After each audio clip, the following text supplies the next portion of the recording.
Just over a minute till the top of the hour, and polls close in Texas. That was a consequential interview. It really was. That was the Texas Tribune CEO saying that he would have been shocked to hear himself say it just days ago, maybe even hours ago, but he thinks there's a shot that Joe Biden could end up winning Texas. I mean, we're about to come up on poll closings in Colorado and Minnesota and Texas. Texas, obviously, a huge delegate haul. One of the interesting things about Colorado, it's impossible to compare to previous years because they've been a caucus before now. Yeah. They're going to be a primary tonight, so it'll be very different results. Though we're being waved off too high expectations of having a lock-cinch result dusted off and ready to in part because Colorado votes by mail, right, in the same way a lot of California votes by mail. So, you know, these results, we will get them all. It's just a question of when. We should emphasize to people, if you're in California, you can hand in, before polls close, a ballot. So that kind of warps the result, at least takes longer to count. Here we go. 9 o'clock Eastern. You can count down yourselves to the top of the hour here. Local time, we have several closings at this hour, and let's get to it. In the great state of Texas, which we have been discussing here, our call is this: too early to call. Those two gentlemen, though, Sanders and Biden, both exceed the threshold. In Colorado, the great Rocky Mountains, too early to call. In Tennessee, a result delayed by the loss of life to terrific damage overnight from the tornado in the Nashville metropolitan area. Too early to call. In North Carolina, we have already had this result earlier tonight at polls closing. Huge victory for Joe Biden. In the Commonwealth of Virginia, at poll closing tonight, a huge victory for Joe Biden.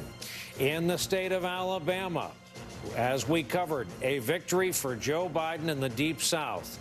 Way up north to New England we go, the home state of one Bernie Sanders, who handily carries his home state.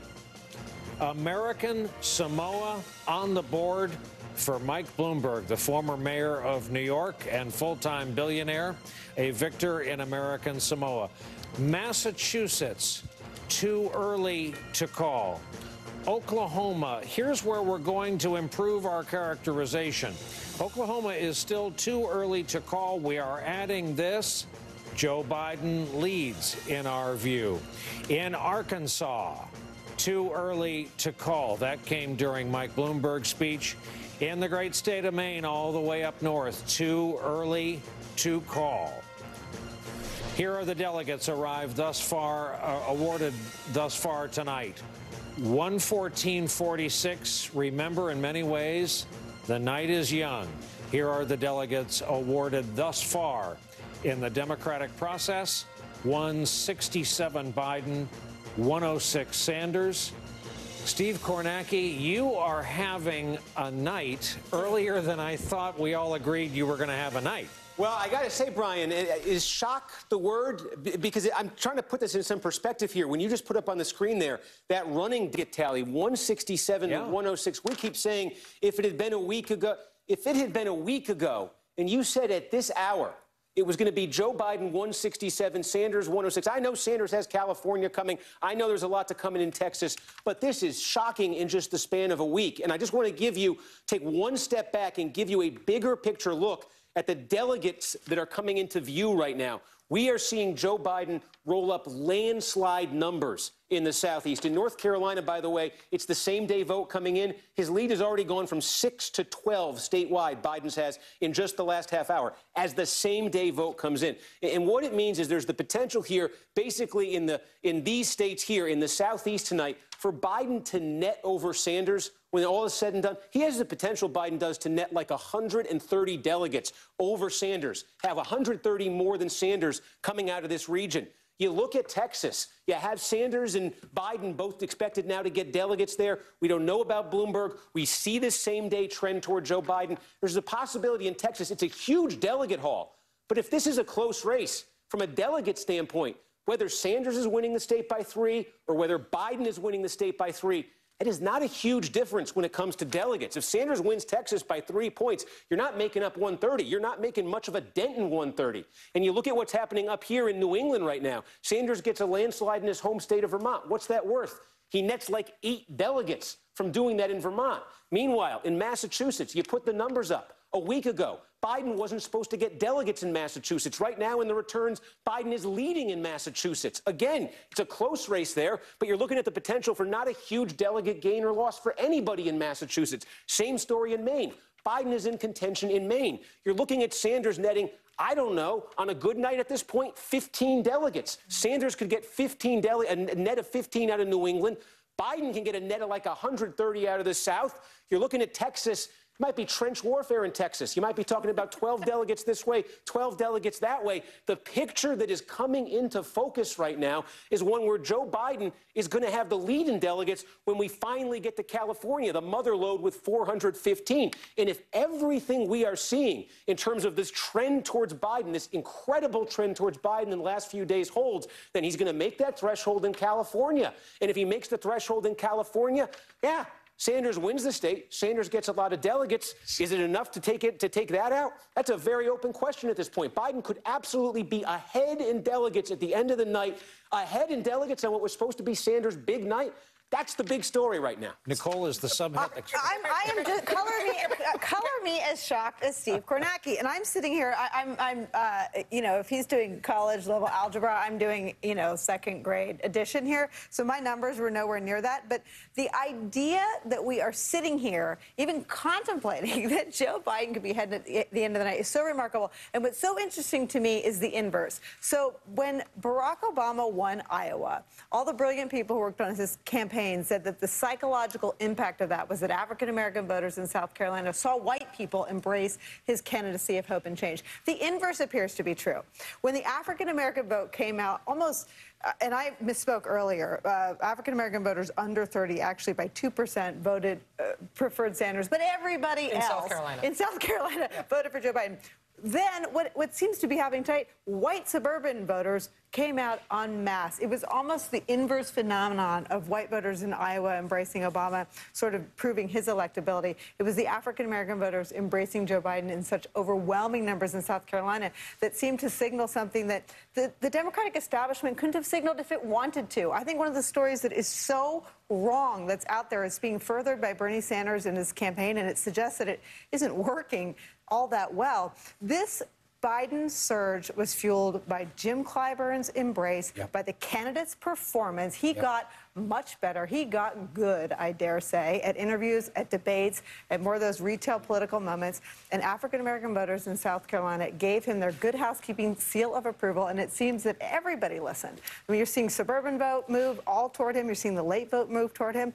I just talked to a 30-year-old woman in California who said she got there, she wasn't sure, she voted for Biden. I mean, there's anecdotal evidence that everybody that made up their mind in the end was at least open to Biden. John Edwards, when you sat down with us here tonight for the first time, when we just had a smattering of results in, you said no surprises. You said you stepped into this thinking, yeah, you sat down and told us this is basically the way you thought it was going to go. Why did you have that confidence that it was going to go so well for Biden tonight? I only came to that conclusion in the last several days. Yeah. This isn't something that I thought for a long time, because I wasn't sure that Biden would be viable. Even by South Carolina. And I think that, you know, when you look at black voters and white voters as well, people in this election have always said that their number one concern is electability, and electability defined as someone who can beat Donald Trump. And I think when they saw that, okay, it could be Biden, wasn't a lamppost, they'd vote for Biden. And so that's why I wasn't surprised, because the events of this last week have seen a coalescence of voters, not a coalescence of the leadership. And it's true that Jim Clyburn's voice and the way that he made his endorsement and what he said, people were paying attention to that, and that spread across the country. His last 3 words were, "He knows us." It was such a powerful way to end his remarks. Messrs. Pluff and Gibbs. First to Mr. Gibbs. Is a subhead of this story what I insisted is, and that is endorsements still matter. They got to be the right person, and they have to be timed correctly. Well, and you couldn't have picked a better one than Jim Clyburn. Look, he's secretary of whatever he wants to be in a Biden administration at this point.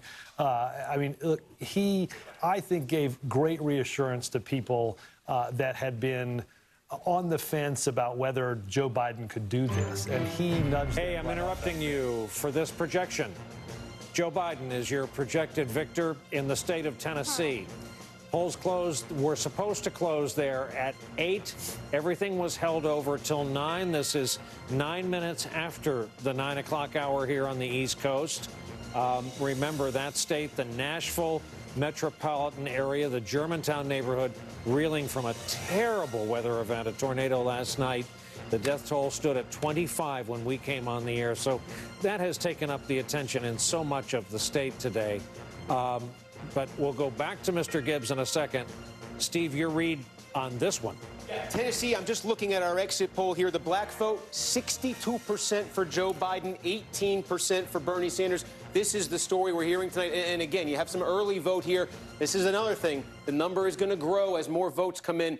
And I just want to draw your attention quickly to one more thing that just jumped out at me. You see basically all the vote is in Virginia right now. We keep asking this question about turnout. We talk about Virginia as the kind of state, especially in those D.C. suburbs, where Democrats think they have high energy. If you add up all the votes that were cast tonight in this Virginia Democratic primary, right now with a few more to come in, 1,306,560. 1,306,560. That is the number of votes cast in tonight's Democratic primary. Remember that number. Take a mental picture of it, because I'm about to show you what it was 4 years ago. 1,360,000. It was 782,000 4 years ago. Turnout in Virginia has nearly doubled in 4 years. 782 to over 1.3 million. Where is that? It's all over the state, obviously. But again, the D.C. suburbs of Northern Virginia, the epicenter of the blue wave of 2018, the recent converts to the Democratic Party. Fairfax County, outside D.C., is the biggest in the state. Here's the result tonight. Huge Biden win. Most of it is in.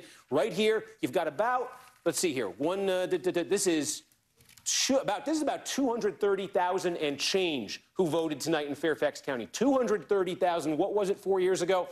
137,000.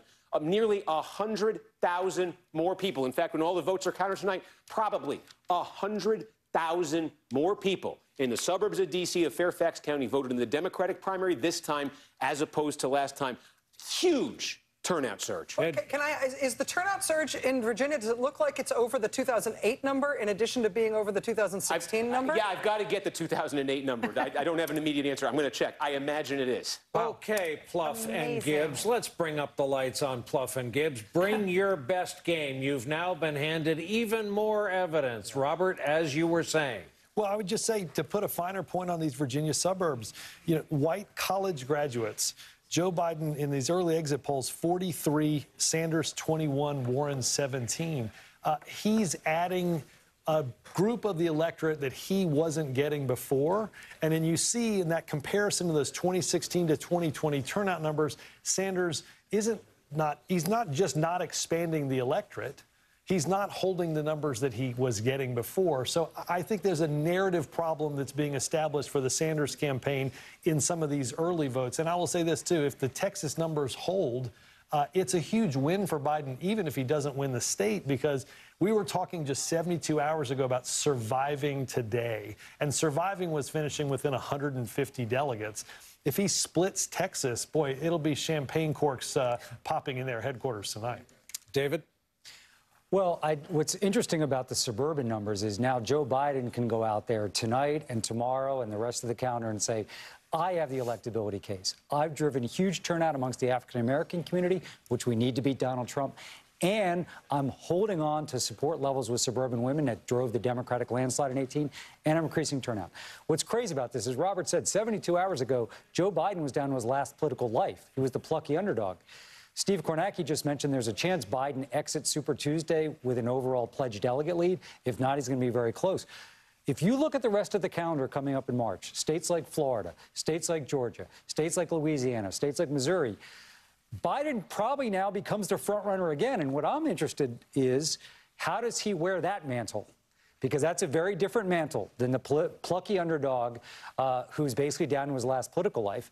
And he's now got to perform exceedingly well in debates, in speeches, and now his campaign's got to fully maximize this momentum in states like Florida and Georgia, so he exits March with a pledged delegate lead that may be of such significance, it's hard to see how Bernie Sanders would eclipse it. David, can I ask you, with other Democratic candidates dropping out of the race, Tom Steyer obviously brought a lot of his own money, but he also has a really good mailing list.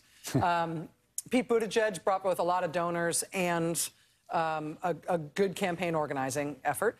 Amy Klobuchar brought her own strengths, including her own specific kind of list and her. I mean, would you expect that those campaigns that have now come to an end, whether or not the candidates have actually endorsed Biden, that he'll try to grab that talent? He'll try to grab those existing structures and glom them onto the small campaign apparatus that he's built for himself?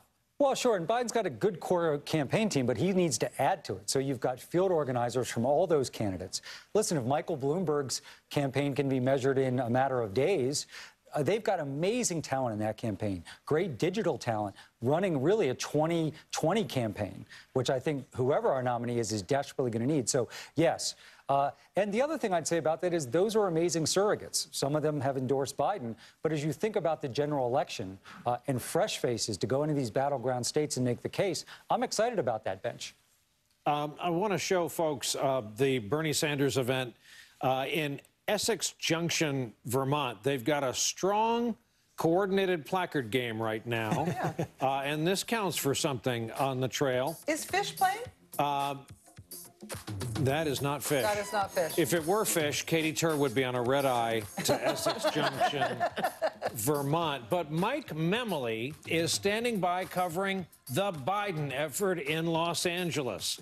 And Mike, how much of the positive news tonight are they is getting into them, and what's been their reaction to you guys? Well, Brian, I mean, to say the least, I can't describe how much the mood around this candidate and this campaign has changed from 3 Tuesdays ago on the night of the New Hampshire primary. Things were so dire on the day of the primary that the Biden campaign pulled up stakes. They abruptly changed plans, went to South Carolina to try to double down on what has long been their theory of the case, that when more diverse voters were heard from, when more diverse states had a chance to weigh in on this Democratic nomination contest, that Biden's path would become clearer. That's been validated now over the course of course, South Carolina and the results that we're starting to see play out across the Super Tuesday states. The question, I think, is a good one that David Plouffe asks, which is, Biden has seemed to enjoy this. I have to interrupt you, but you're going to want to hear this, too. NBC News is projecting the state of Oklahoma. When all the votes are counted, Joe Biden will have added it to his victories tonight. That was a Bernie Sanders victory in 2016, 52-42 over Hillary Clinton. So that's going to be a surprise to the Sanders camp to lose Oklahoma to Joe Biden. I'm watching all this, though, and wondering, and I'd love Mike Memoli's thoughts on this, too. You know, we all covered impeachment as though it were a parallel undertaking for the country from the Democratic primary, and our analysis and the feeling was that it took those candidates away from running for president, the ones that had to serve as jurors ultimately at the end of that 3-month period. I wonder if voters have internalized some of Joe Biden's electability around the threat that Donald Trump obviously feels from him. Donald Trump is so terrified of running against Joe Biden that he risked his entire presidency. He bet the farm on his whole presidency to kill him off politically.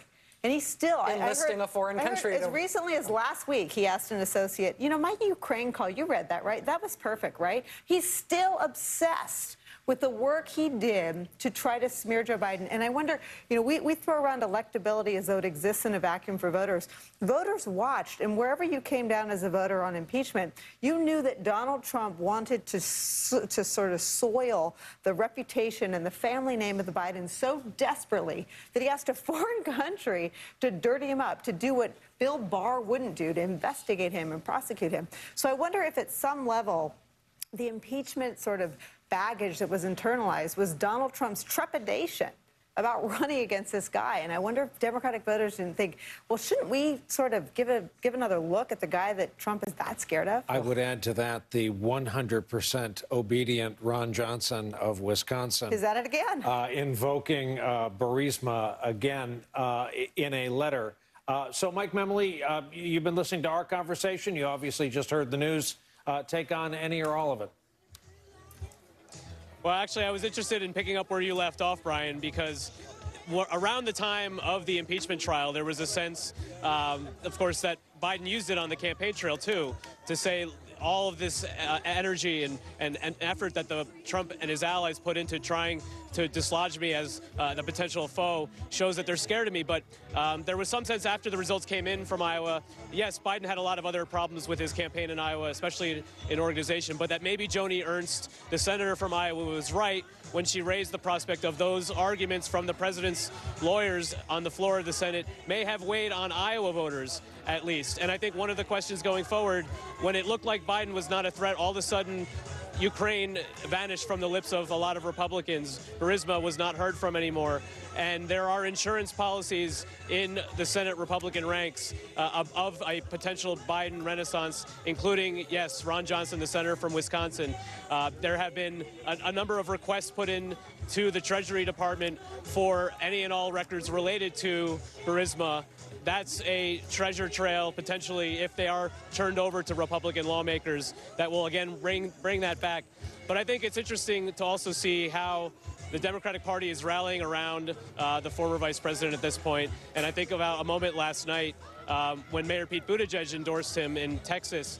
One of the moments, I think, that stand out from the perspective of Team Biden was the number of times Mayor Pete defended the vice president when the questions around Ukraine were raised. And I think you will see a closing of the ranks around Joe Biden again if and when the Republicans try to play that again.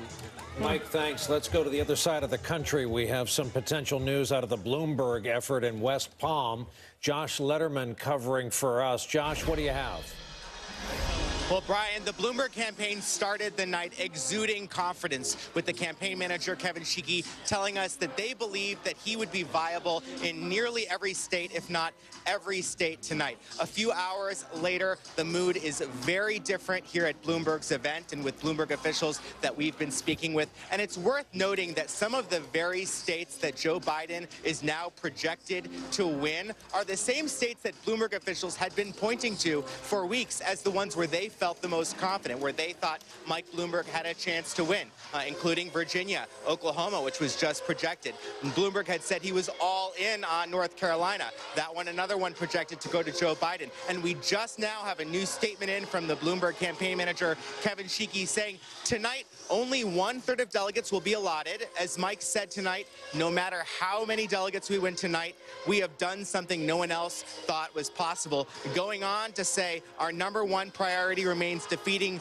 Donald Trump in November. What you don't hear in that statement is any assertion that he plans to stay in the race no matter what, that he still thinks he can win. Now, obviously, the Bloomberg campaign is not saying in this statement that he's dropping out or anything like that, but we're hearing a much more sober tone coming out of these Super Tuesday results. Josh Letterman, thank you for that news. Great coverage from you of that campaign tonight in West Palm.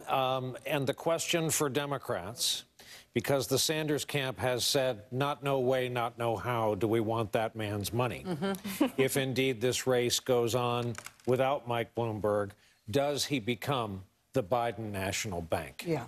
And how does that work? I mean, Mike Bloomberg, his rejoinder when people have said you shouldn't be spending your money, your billions on trying to buy this race, his rejoinder to that is I've made a ton of money and I'm spending it to try to get Donald Trump out of the White House.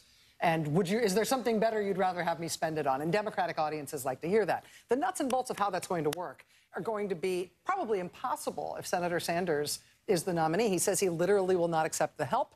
That will create a dead-end street for Mayor Bloomberg in terms of whether or not he can continue to do this work to try to oust the incumbent president. If it's anybody other than Bernie Sanders, and it looks like the contender is definitively going to be Joe Biden, that's still going to be awkward. It's still going to be a difficult situation in terms of how a campaign runs alongside another juggernaut, gigantic effort to try to achieve the same end. But if Bloomberg and Biden are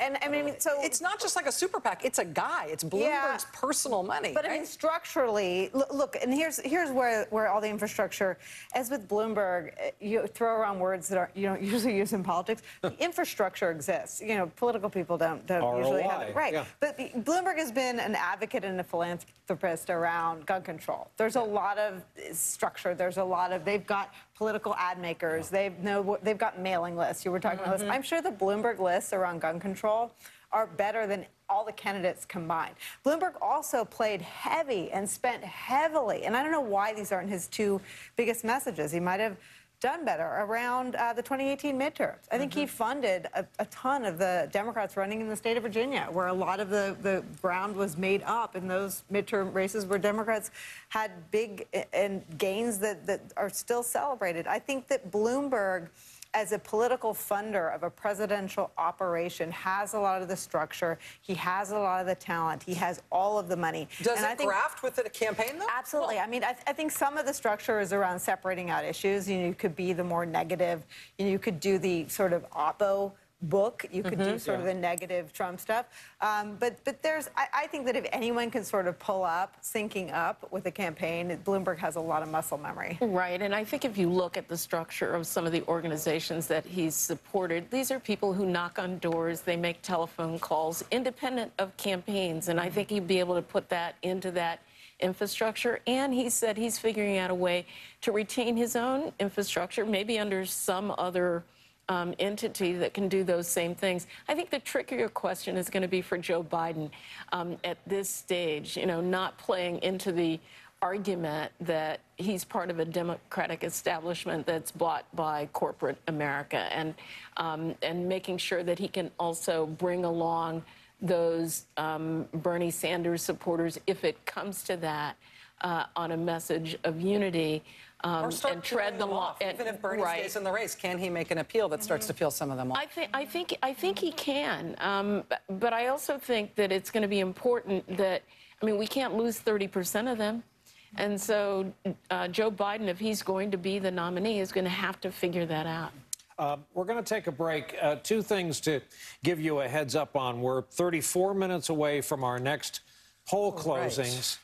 And we're minutes away from a live interview here with Congressman Clyburn of South Carolina. So arguably the strongest single voice to date in the Democratic process this time around.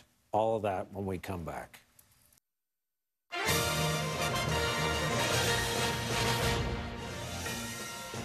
We are back. Here's where we stand. Let's just dwell on this for a moment.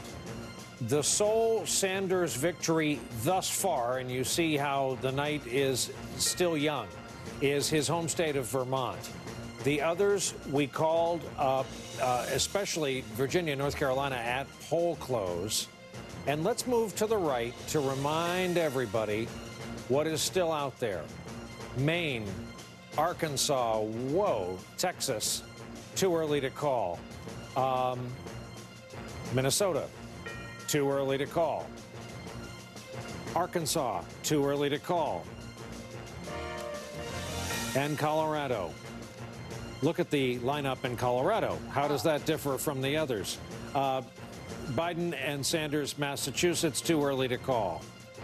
Maine, too early to call. Unexpected. Those went by fast in terms of the percentage of the vote in and who's in contention. Steve Kornacki, can I ask for your help to slow down on a couple of those? Yes. Okay, I think I got this right. Looking at the percentage of the vote in for these 6 states where it's too early to call, it looks to me like the state where there's the most percentage of the vote in is Colorado. Yeah, early vote. So that's because Colorado does a lot of vote by mail, and so that's why we've got a lot of early vote there. I'm slowly working my way. Yeah, there were about 400,000 votes that were mailed in Colorado ahead of today. We think the turnout, very roughly speaking here, probably a 600,000 turnout, something like that when all is said and done. As you work your way west, you get more and more into mail-in voting, early voting, that sort of thing. So you're seeing probably about 2/3. What we'll see what the final turnout estimate is here. But yeah, in the early vote, and again, anytime you hear early vote, pre-South Carolina. Pre-South Carolina, this is what Colorado looked like. Now, because so much of it is early vote, this may end up being closer to what Colorado ends up looking like, becomes a bit of a what-if for Biden. But yeah, Bloomberg, nearly a quarter of the vote with a lot, 400,000 or so already in and already counted. And I think I'm right to say this, but we saw Mayor Bloomberg win in American Samoa. We haven't seen him in the top 2 in any other states other than this pending result in Colorado. And here, okay, so we say mail-in vote 24. Let's see what happens with the same day. Let's see if the Bloomberg number comes down. To get under 15, he'd really have to be getting clobbered in the same day. But let me show you another state where there was a significant amount of early vote, not as much. If you remember early in the night in North Carolina, we were showing you 2 things in those returns. The initial early vote returns in North Carolina showed Biden up 6 over Sanders, and they showed Bloomberg well over the threshold of 15%. Where do things stand now with about 50% of the vote in? 2 things have happened. You can see Biden has opened up a 12-point lead now over Sanders. So as the same-day vote comes in, Biden is moving up. He's building his lead. And who is he moving up at the expense of? He is moving up at the expense of Michael Bloomberg more than anybody else. Bloomberg falling down to 15%. With every new report here, I've been paying close attention to this. I've seen that Bloomberg share edging down and edging down. He's right at the 15% delegate viability threshold now. There is an awful lot of same-day vote to come in North Carolina. The trend that's being established with the same-day vote we're seeing in North Carolina is tremendous movement towards Joe Biden, probably in the last couple days, folks making up their mind to vote for Biden, and it's coming at the expense of Michael Bloomberg, who is now teetering on the brink of falling below that viability threshold. Can I ask you about one other? Yes. Minnesota. Yes. So Minnesota obviously has a couple of unique dynamics. It's like Colorado. It's another state where they had a caucus last time. Yeah. So it's hard to say what's normal in Minnesota. And until 5 minutes ago, they had their very, very, very, very popular home state senator in the race who made a late endorsement for Joe Biden. So what's happening in Minnesota? So you can see here, again, there is some early voting in Minnesota as well. Again, not extensive as you have in other states. And what you've got here, look at this. This is another state where the evidence suggested a week. We got to. Well, sorry to interrupt. Yep. Speak of the state we were just talking about. In Colorado, NBC News is projecting that at a date certain, when all of the votes are counted, Bernie Sanders will finish first. Please note Michael Bloomberg also in the frame there. Fascinating. 24%. So, Steve, what does that tell you? Yeah, that mail-in vote was a ton in Colorado. And I think it is a question out there, just the pattern we're seeing in these other states where there is a big difference that's developing between the same day and the mail-in. We'll just go back to Colorado and put it up so you see what I'm talking about. Again, if 2/3 of the vote in Colorado was done long before South Carolina, there just isn't a lot of room there for Biden to make up ground on same day. And there isn't a lot of room there for Bloomberg to fall. And if Sanders can bank that kind of a lead, that kind of a vote, there were some demographic factors here in Colorado, large Hispanic population. Sanders doing very well with Hispanic voters. So there are some demographic factors that made Colorado very fertile ground for Sanders. But that Biden-Bloomberg split there, you have to look at that result. You have to look at that mail-in, and you have to wonder if everything had been cast today in Colorado, would we have a different picture there? And in Colorado, with what you were just showing, all 4 of the candidates are viable. And so in terms of what the delegate allocation is going to be there, if Warren and Biden and Bloomberg and Sanders are all getting delegates out of Colorado, that's going to be interesting in terms of its overall impact. Interesting and bad news for Bernie Sanders, because Sanders gets a win. Sanders gets potentially a double-digit win, and he's got to split the delegates 4 ways. And think about what you're looking back there in the Southeast. You're looking at Biden winning landslides. You're looking at Bloomberg falling below viability thresholds. More delegates for Joe Biden. That story. Could Joe Biden actually lead at the delegate count at the end of tonight?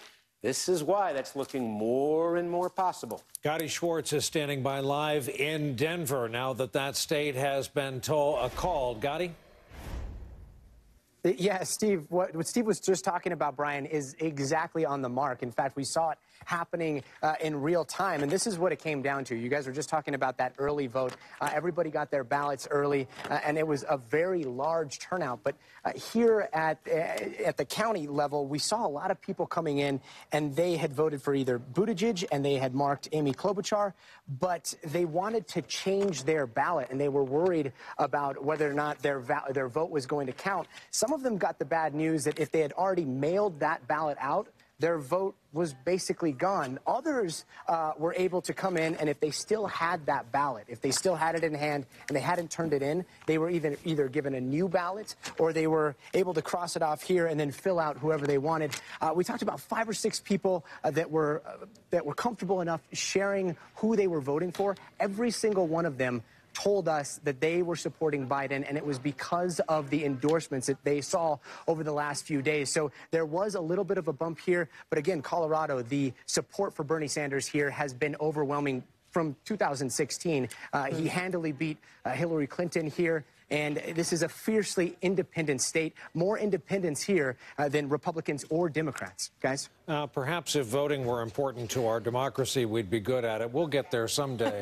Got to be able to dream. Gadi Schwartz, thank you. I will just, on Colorado, if 4 candidates end up being viable there, that is going to be interesting in terms of the allocation of delegates and how much benefit Senator Sanders gets from a win there. It should be noted that while Elizabeth Warren's campaign has not been one of the better funded campaigns, Colorado is one of the places where she spent a lot of money. And if it has earned her viability in that state and delegates, well, that's why she said she was staying in the race. We have a new characterization for Arkansas. As we've been talking, too early to call. Can we get that graphic up? But Biden is in the lead. This is just a change in our characterization. It is what it says. We also have a new guest standing by with us, veteran South Carolina Democrat Jim Clyburn, third-ranking Democrat in the U.S. House of Representatives. Congressman, thank you very much for coming to our studios tonight. I hope you've been listening and watching, because you've been the man receiving the credit among our guests here in this studio tonight for nothing less than turning around the Biden campaign and turning the map across an entire region of the country tonight to the color that's been branded Biden blue. On that same weekend of your endorsement, you gave some tough love in a CNN interview to the Biden forces. You said they got to straighten up things like fundraising and infrastructure, the bones of the campaign. So 2 questions. Are you going to go out on the road with him? And are the fixes being made to your satisfaction? I think so. Thank you very much for having me. First of all, I thought that fundraising was lagging and it needed to be more professionalized. And I think these wins sort of professionalized the fundraising, because within 24 hours, it looks like more than $10 million was raised. And I also thought that we needed to have speech making more feeling than just laying out policy. Joe Biden has a tremendous record. He has a tremendous history. He is just a good guy. And I said when I made my endorsement, I know Joe, we know Joe, but most importantly, Joe knows us. But people were not feeling it. They heard his proposals. They like them. They want him to build on Obamacare, not rip it away. But they were not feeling him. So I wanted speech making to be more feeling. And then I saw that rollout of endorsements by Beto, Amy, and Pete there in Texas last night. That was professionalism at its best. I don't know if I had anything to do with that, but I'm very satisfied with the way it was done. If this continues throughout this campaign, the speech making that Biden is now doing, the fundraising that's now taking place, and the kind of rollouts, the kind of organization that I saw last night, he is going to be very successful, and he will be our nominee. And I really deeply feel he will be the next president of the United States. A whole ton of Democrats, some of them national Democrats, as we like to call them, are watching you right now. Do you have a message to your party with the results of tonight in mind? Yes, I do. I want all of my friends, members of this party, to go out and sell Joe Biden to people who may be wavering. This country is a great country. It does not need to be made great. Our challenge, it seems to me, is to make this country's greatness accessible and affordable for all Americans. Joe Biden has the proposals to make health care accessible and affordable, housing accessible and affordable, education accessible and affordable, you name it. He has the proposals that people believe in. Nobody is interested in getting anything for free. They want to be able to afford it, and they want to have access to it. And so if we get that message out, I believe we will be successful in November. I got a former member of your caucus who'd like to get in on this and ask you a question. Sure. The gentlelady from the state of Maryland, Donna Edwards. Hello, my friend.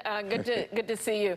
Listen, my question has to do with your message, because when I listened to your message endorsing Joe Biden, I actually heard you not just speaking to South Carolina, but to speaking to all of those voters across the country. And I know that you have spent a lot of time for the last decade traveling around the country, every single congressional district.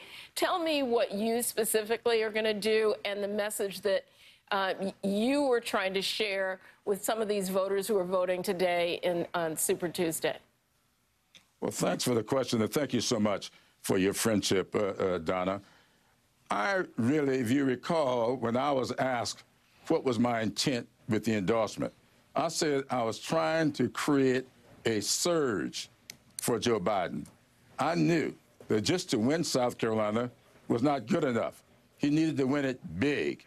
And just even winning it big would not be good enough unless it was done in such a way that the people up in North Carolina and Virginia and people down in Alabama, in Tennessee, I followed up my endorsement with visits to North Carolina. And then I did robocalls into Tennessee, into Alabama, Arkansas, and North Carolina.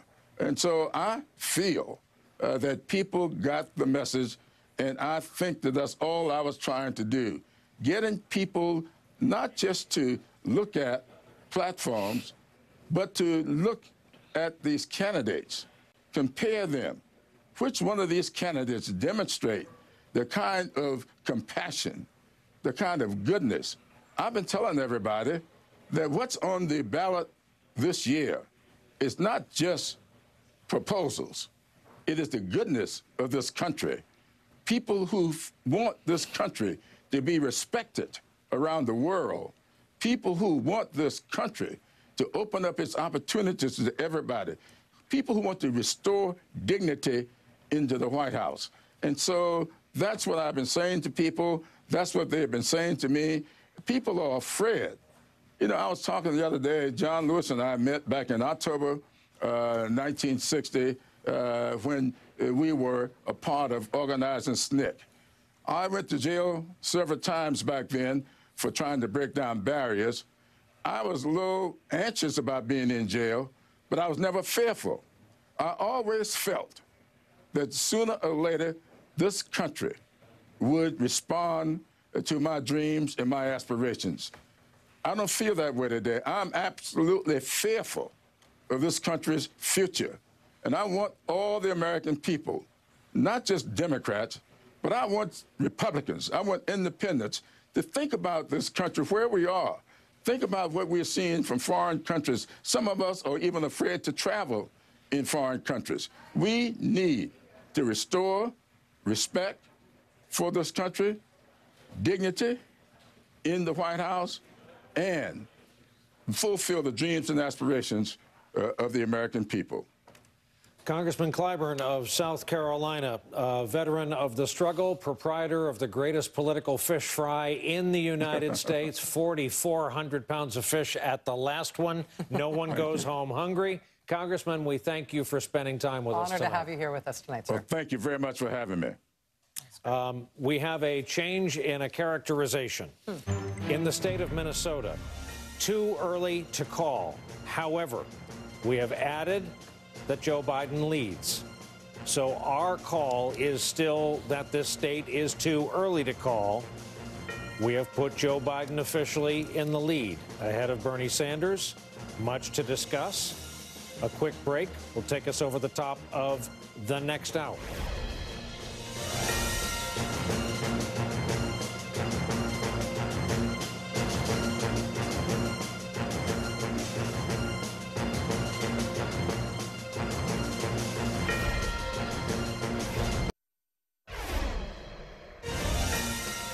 Get ready, Steve Kornacki. I'm coming to you because we come out of this break with a change in our characterization. Texas, we had at too early to call. It is now too close. That's why we are highlighting the difference.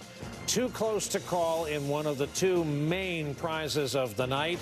Home to 29 million Americans, the great state of Texas. Steve Kornacki, what does it all mean? Yeah, what it means is we are starting to get same-day vote in Texas in addition to the early vote. You see, basically a third in right now, a little bit shy of that in Texas. If you were watching these numbers closely early, when there was more concentration of early vote here, it was Sanders 29, Biden 22. Bloomberg was at 20 at one point. So what you've seen is Sanders fall off a point, Biden pick up a point, Bloomberg fall down under 20%. Again, is that part of that broader story we are seeing in other states where as the same day vote comes in, it looks markedly different than the early vote in favor of Joe Biden. Folks deciding at the last minute to go with Biden, perhaps not to go with Bloomberg. And so a tightening here, Biden within 5 points. Again, we showed you Dallas County earlier. We are still waiting a tiny bit of same-day voting. We are still waiting for the bulk of Dallas County. We are still waiting for Harris County, largest in the state, Houston, no same day in there yet. So some opportunities there based on when you look at how these counties have gone. They were very hostile to Bernie Sanders in 16. Some opportunities there for Biden to move up. And again, the big picture delegate story. I know everybody wants the headline of winning Texas tonight, but the big picture delegate story is that Joe Biden is netting well over 100 in the Southeast. In a close race either way in Texas, it might be a 10-delegate win for Sanders or a 10-delegate win for Biden if it's close. Steve, thanks. It's that time of the night. We warn all our guests that they may be interrupted for calls and changes in language, but we haven't had a party till now. It's now a party. James Carville, the last campaign strategist of either party to defeat a sitting president, the only Democrat to do it since the time of FDR. James will tell you he's a U.S. Marine and a casual LSU fan. James, thank you very much for being part of our coverage. What is the message to Democrats tonight, in your view? First, Brian, I want to offer a hand gesture to Congressman Clyburn.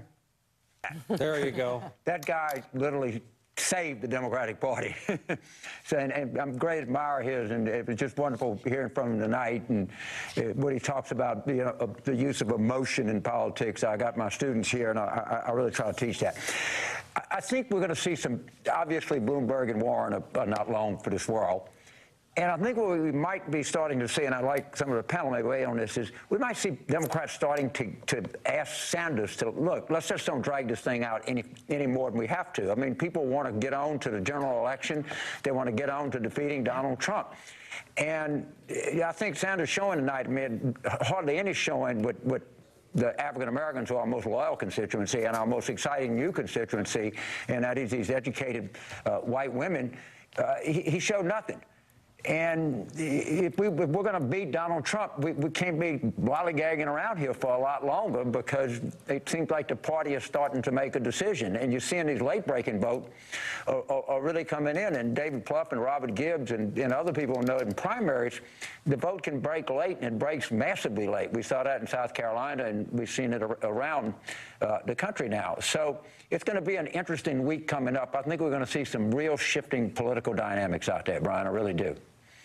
James, I am imagining all of Sanders Nation saying in unison, and I'll paraphrase, what part of Bernie Sanders and what part of Bernie Sanders' base of support does he not understand? We do, in fact, want a revolution.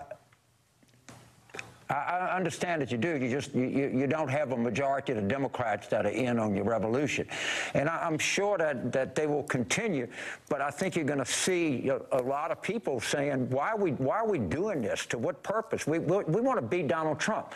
I mean, travel around the country. I speak to people. And Democrats are not interested in a revolution, interested in getting this guy out of power just as fast as they possibly can. And at some point, I mean, I think that let Senator Sanders run. He ran in 2016.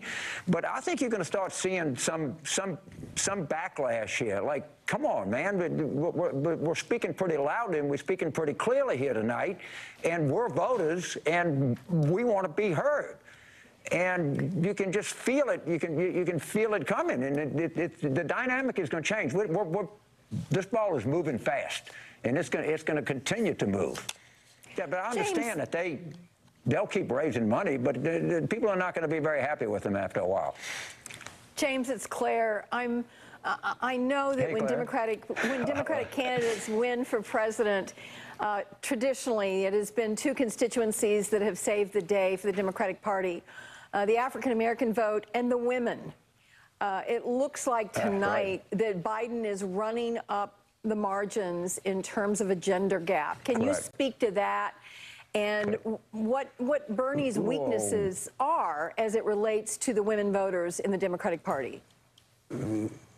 So as you know, Senator, the reason we had tremendous African-American turnout in 2018, tremendous Democratic turnout, had big Republican turnout, it was these women that made the difference. And Joe Cunningham in Charleston and Colin Howard north out of Dallas and Houston and everywhere around the country. And a lot of these are new voters to the Democratic Party, and we should be pretty excited to have them, and they're speaking pretty clearly tonight. If you look at Loudoun, look at Fairfax, Prince William, you look at Alexandria City in Virginia, you saw Biden really doing well. And the African Americans and these women are really important constituents in our party, and they have to be paid attention to, and their voices and their concerns and their votes have to be accounted for. And I think that's a big part of what we're seeing here, Senator Castle.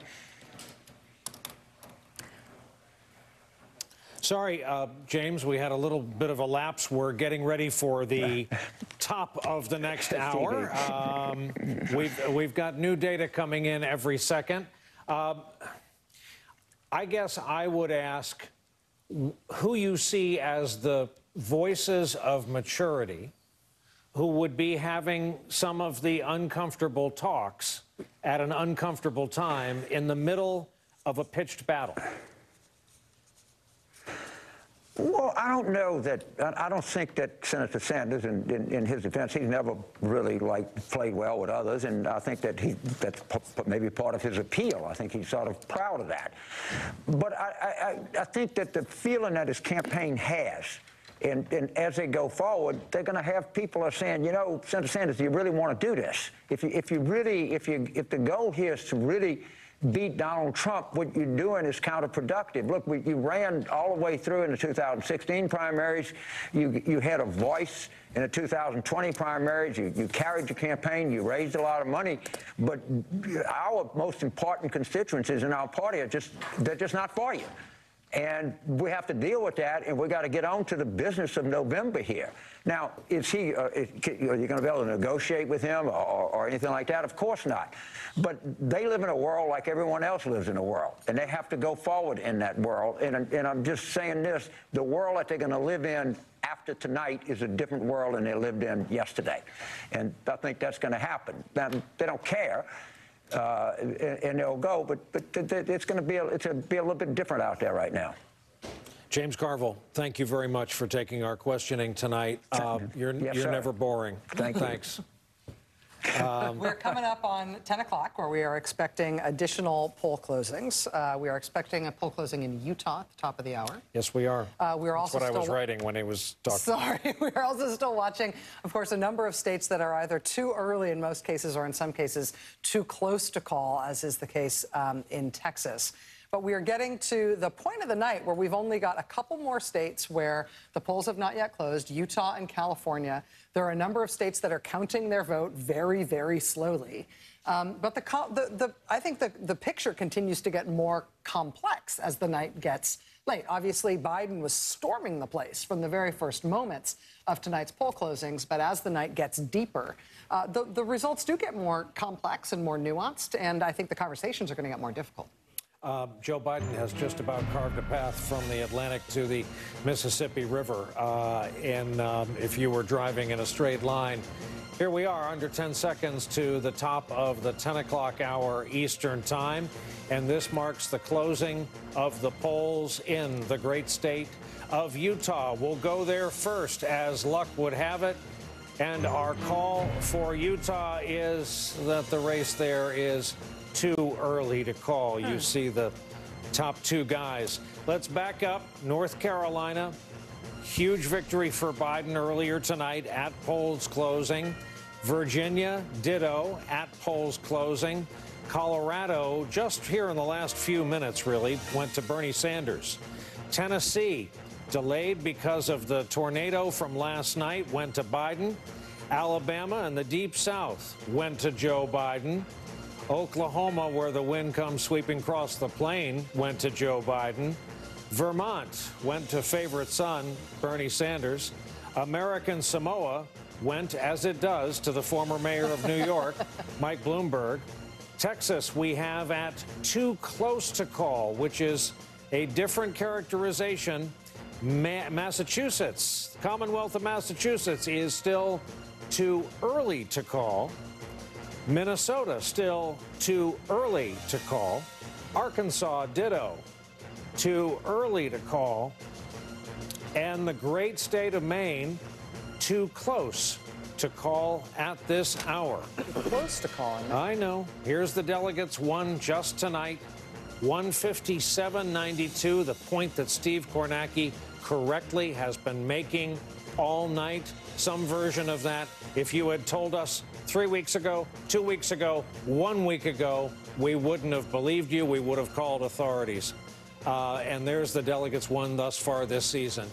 Steve Kornacki, I see you're looking at the great state of Minnesota. Minnesota, this is that story we have been telling all night, and you just did. If you had polled Minnesota 2 weeks ago, I'm not sure Biden would have been getting a single delegate out of the state. Now, more than a third of the vote is in. He is leading Bernie Sanders. Basically, all the vote has come in the biggest population center in the state, Hennepin County, basically at 100% right here. This is a third of the vote on the Democratic side, probably. And look at that. Joe Biden's going to win this 35-33. Biden also is starting to get up to the iron range here. This is the biggie, Duluth and environment. Look at that. Biden leading by 10 points up here. If you could put together the Twin Cities and the Iron Range, you're putting yourself in pretty good position there in Minnesota. Biden leading there. 2 weeks ago, might not have been getting a single delegate out of Minnesota. You're getting similar news for Biden. I got to go across the country slowly here. Here you go, Massachusetts. Look at this. More than a fifth of the vote is in Elizabeth Warren's home state, and Joe Biden continues to lead here. The margin is 8. We're starting to get results in from Boston, the big city. Joe Biden leading there as well. The picture that is coming into focus nationally here, we haven't gotten to California yet, but look, Texas is close. Biden is ahead there in the returns in Minnesota. He's ahead in the returns in Massachusetts. You said Maine is too close to call. Look at that. Biden is within 9/10 of 1 point of Bernie Sanders in Maine right now. Outside of Vermont, in a close race in Texas here, this has just been brutal news for Bernie Sanders tonight because Biden's gaining delegates. And Colorado, I should say, Colorado's the good news for Bernie Sanders. But the delegate picture here, we still got California to come. But yeah, Joe Biden in a position that was unimaginable this time last week. Thank you, Steve. Chris Hayes has joined our table and our conversation, and one wonders what you make of everything Steve just said. You know, on the night of New Hampshire, we were talking about this, and I said there was 3 things you had to compete. You had to have win states. You had to have a multiracial coalition, and you had to have either the name recognition or the organization to play nationally. Ding, ding. And through the first 3 contests, one person had all those boxes. That was Bernie Sanders. And then South Carolina, Joe Biden checked the box that he hadn't checked. He had the other 2 things. He had a multiracial coalition, he had the name recognition, and he had the sort of experience to play nationally. But when he won, everything changed. Award another state to Joe Biden, Arkansas, where Joe Biden is tonight the projected winner. And again, when we look at the national map, the path he has carved from the Atlantic Ocean to the west is kind of visually striking. And what a big night in the American South. The other, Sorry. The other big question, I think, tonight is California. I mean, just to what James Carville was saying. I mean, the projections 48 hours ago is that Sanders would come out with the delegate lead out of tonight. I suspect that if that were to happen, James Carville would not be telling Joe Biden, get out of the race, right? I mean, we still don't know what the actual numbers are. And California, let's remember, this happened, we all remember this in 2018. The beginning of the night looked terrible for Democrats, and it got better the further west it went. And by the time all the votes have been counted in California, there were about 8 additional seats swung in California. The last congressional seat in California, I checked today, didn't come in until after Thanksgiving in 2018. Yeah. It takes them forever to come. So I would also say this. It's clear that Sanders is going to underperform in California as well what he would have, say, 48 hours ago. That's just clear. The question is by how much, what the early vote does, and what the ultimate delegate math is. Let's hear from the man himself, Bernie Sanders.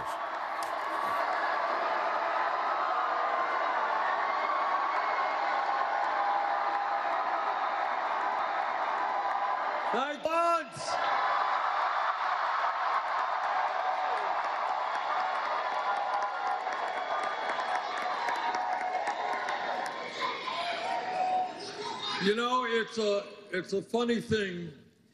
31 years ago today, we won the mayoral race in Burlington, Vermont.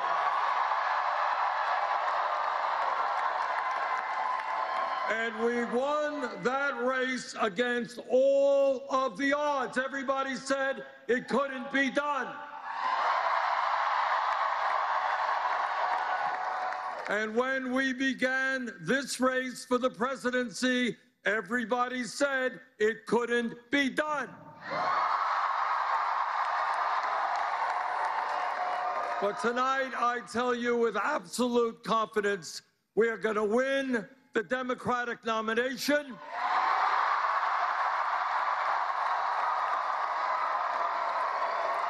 And we are going to defeat the most dangerous president in the history of this country.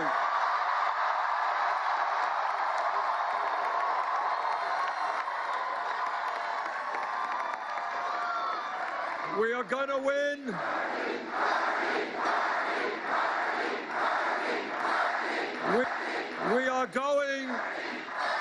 We are going to defeat Trump because we are putting together an unprecedented grassroots, multi-generational, multiracial movement.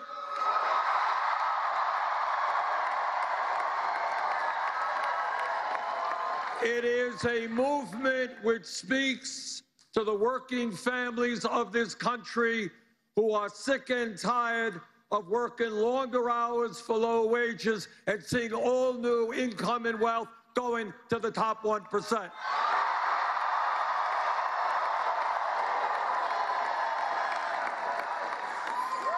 It is a movement which says the United States will have health care for all as a human right.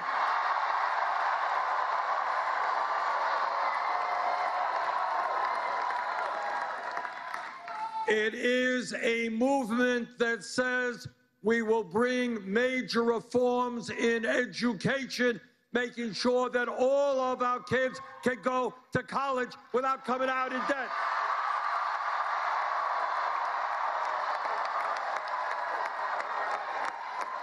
Now, what makes this movement unique is we are taking on the corporate establishment.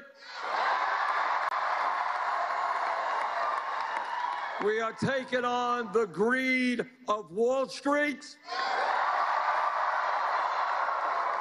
the greed of the drug companies who charge us the highest prices in the world, the greed of the insurance companies, and given the existential crisis of climate change, we are saying to the fossil fuel industry,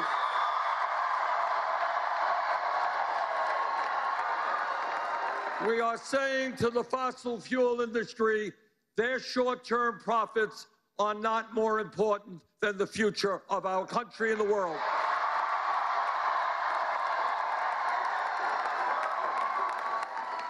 But we are not only taking on the corporate establishment, we're taking on the political establishment.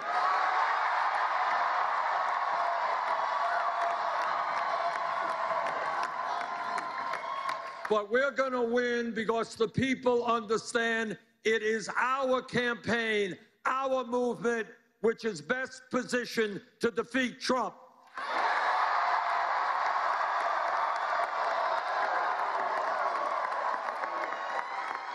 You cannot beat Trump with the same old kind of politics. What we need is a new politics that brings working class people into our political movement, which brings young people into our political movement,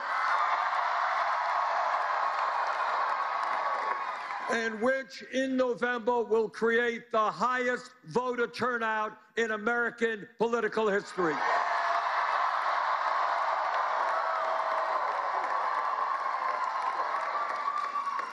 So we're going to beat Trump because this will become a contrast in ideas. One of us in this race led the opposition to the war in Iraq. You're looking at him.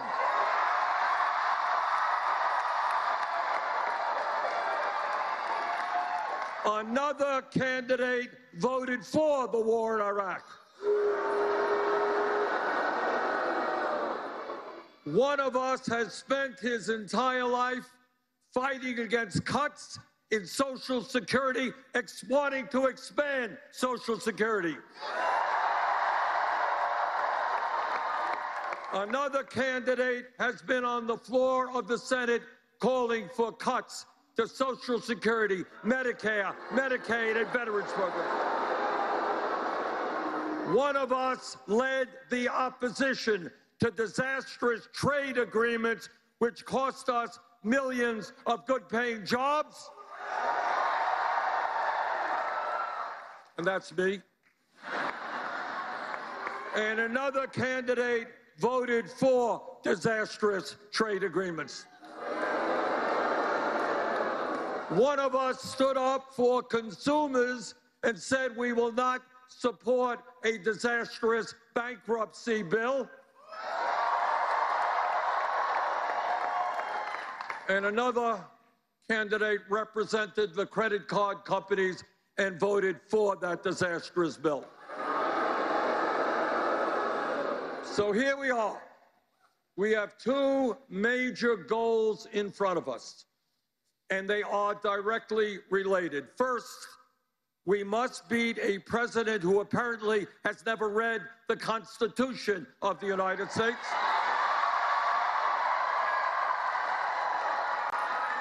A president who thinks we should be an autocracy, not a democracy. But second of all, we need a movement and are developing a movement of black, white, Latino, Native American, Asian American, gay and straight.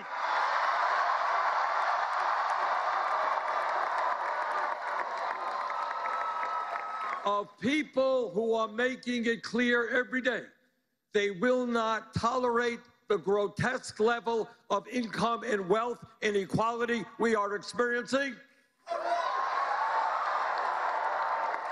We will not give tax breaks to billionaires when 500,000 Americans sleep out on the streets. We will not allow 49% of all new income to go to the 1% when half of our people are living paycheck to paycheck.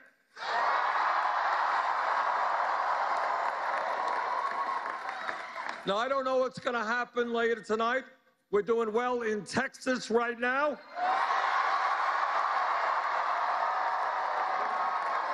We won Colorado. And I'm cautiously optimistic that later in the evening, we can win the largest state in this country, the state of California.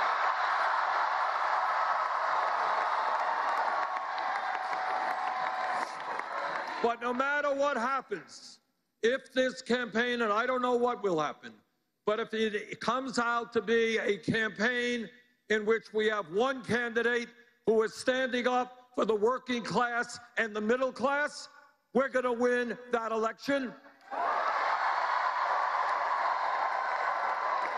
And if we have another candidate who has received contributions from at least 60 billionaires, we're going to win that election. And if there is another candidate in the race who is spending hundreds and hundreds of millions of dollars, we're going to tell him, in America, you cannot buy elections.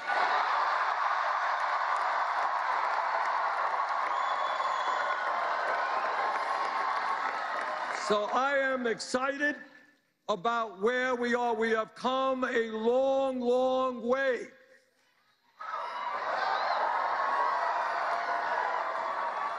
And I want to, once again, thank the great state of Vermont and all of the people in the state.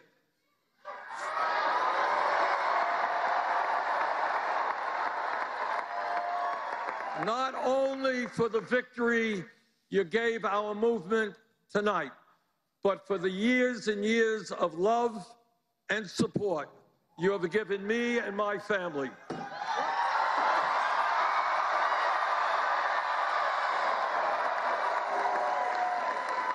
So Vermont, from the bottom of our hearts, thank you all very much. Let's go on to the White House. Thank you.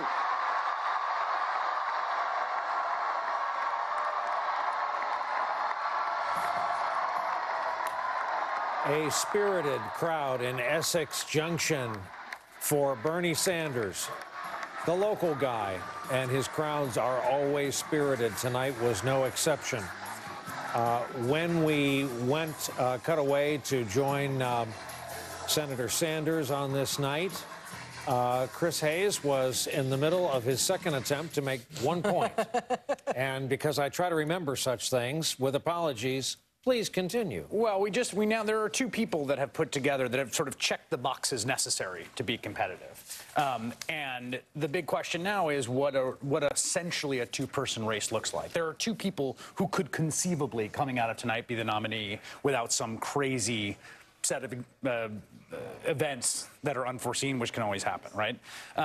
Right now, Biden has a momentum because the Sanders folks have failed to consolidate a coalition outside the 30%. And more crucially, and I think this is the thing that was worrying for the Sanders campaign through their first 3 victories and is really showing up tonight, is that the theory of the case, as you said, is new voters, low propensity voters, people who don't usually turn out. We can get them when we can turn them out.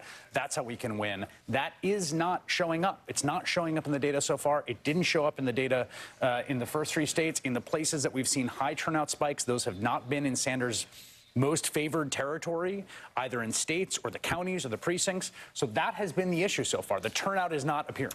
And yeah, sorry, go ahead. Joe Biden has just added to the pile way up north. Minnesota. By winning the state of Minnesota. So this was... Let's talk about the Klobuchar effect. Exactly. Yes. Amy Klobuchar, beloved home state senator, gets out at the last minute. At the last minute. Possible minute. And endorses Vice President Biden, but with a lot of the vote committed in Minnesota and with a history of Bernie Sanders having just won in Minnesota in the caucuses. This was a primary, it was a caucus then, but he won there by more than 20 points. It was 62-38 for Sanders over Hillary Clinton in Minnesota in 2016. And he made an overture to Klobuchar voters after she had made her endorsement of Joe Biden. But for Biden to win in Minnesota is a big deal. We have a former member of the U.S. Senate who may be able to shed some light on this. What do you make of it?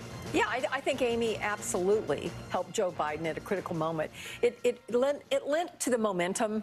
You know, there was Saturday night Clyburn, and then Saturday night, and then Mayor Pete, and then Amy, and then Beto, and the earned media was so valuable to Joe Biden because he had no money. He'd not been on TV. Right. People don't realize how extraordinary tonight is. No field offices, no TV budget. No campaign. No campaign. He literally spent $0 in Minnesota. $0. In Minnesota, obviously, Bloomberg thought he could contest it against Klobuchar. He spent over $11 million there. Sanders spent there, too. And one of the stories tonight, too, is the Bloomberg, the dog that has not barked. Because, Hello, American Samoa. Well, let me say this. I read a lot of pieces, and I talked to a lot of people who said, you don't understand how smart these guys are and how rich they are, and they have all the talent in the world, and they've got the greatest algorithms. I thought to myself, this sounds like people I used to talk to on Wall Street when I was reporting on the financial crisis in about 2007, 2008. These were the smartest guys in the room. You didn't understand that they had figured it out. And I thought to myself, I don't think Michael Bloomberg is a path to the Democratic Party nomination. I don't think that's going to happen. Well, tonight you're seeing that maybe the smartest guys in the room did not have it figured out. And not just Bloomberg. I mean, I think one of the things we have to talk about tonight is what does Elizabeth Warren do going forward? She's going to have to be very strong to withstand the pressure she's going to get from the Bernie campaign. Bernie Sanders' campaign is going to put tremendous pressure. The people in the progressive movement that believe very much in the same things that those two candidates share are going to really come after Elizabeth to get out of the race. And if she stays in it, she will have a lot of yapping that will go on, that she is ruining it for Bernie. Is there evidence that she is spoiling vote for Bernie? I don't think it's in the data. But you can make the argument, certainly, that more of her voters would probably go to Bernie than to Biden. To me, if I'm running the Democratic Party, you know what my bigger concern is above all this is someone hitting 1991. And I think the longer you have many, that's the number of delegates you need to clinch the nomination in 50% plus one. The longer you have more candidates in the race, the lower the odds of an outright majority. And an outright majority would really put to rest questions about legitimacy in a way that something short of that won't. Let's listen to a fundamentally changed man, a man who just won his first primary ever in South Carolina and has gone and won a couple tonight. Hello.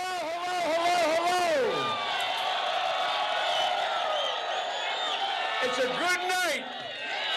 It's a good night. And it seems to be getting even better. They don't call Super Tuesday for nothing. By the way, this is my little sister, Valerie, and I'm Jill's husband. Oh, no, this is well, you switched on me. This is my wife. This is my sister. They switched on me.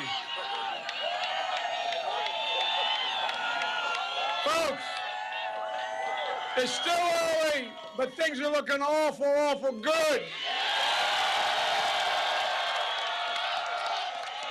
For those who've been knocked down, counted out, left behind, this is your campaign.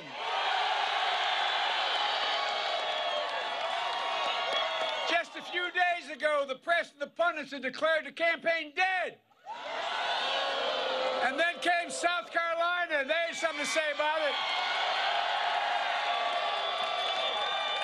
And we're told, well, when you got to Super Tuesday, it'd be over. Well, it may be over for the other guy. Tell that to the folks in Virginia, North Carolina, Alabama, Tennessee, Oklahoma, Arkansas, Minnesota, and maybe even Massachusetts. It's too close to call. We're still waiting for Texas and California, a few other small states to come in. But it's looking good. So I'm here to report we are very much alive. And make no mistake about it, this campaign will send Donald Trump packing. This campaign is taking off. Join us. For those folks, listen, go to JoeBiden.com. Sign up, volunteer, contribute if you can. We need you, we want you, and there's a place for you in this campaign. People are talking about a revolution. We started a movement. We've increased turnout. And the turnout's turned out for us. that can deliver us to a moment where we can do extraordinary, extraordinary things. Look, our agenda is bold, it's progressive, it's a vision where health care is affordable and available to everybody in America. Where we bring drug prices down under control with no more surprise billing. Access to hospitals in rural areas as well as urban areas. Access to care. A bold vision where we invest billions of dollars to find, and I promise you, cures for cancer, Alzheimer's, and diabetes. Standing up to and beating the NRA and the gun manufacturers. And leading the world to take on the existential threat of climate change. I'm going to start by rejoining an outfit I helped put together, the Paris Climate Accord, and we're going to move it a long way. A country where the quality of education will not depend on your zip code. Where we triple funding for low-income school districts, providing raises for teachers, full-time school for 3, 4, and 5 years old, and increasing exponentially the prospects of their success. Free community college, providing credentials for every job in the 21st century. And significant... As Joe Biden speaks, we've just changed Utah's status and declared Bernie Sanders the winner of the Utah primary. We will discuss back into the event in Los Angeles. And let's get something straight. Wall Street didn't build this country. You built this country. The middle class built this country. And unions built the middle class. In the neighborhoods we come from, the three...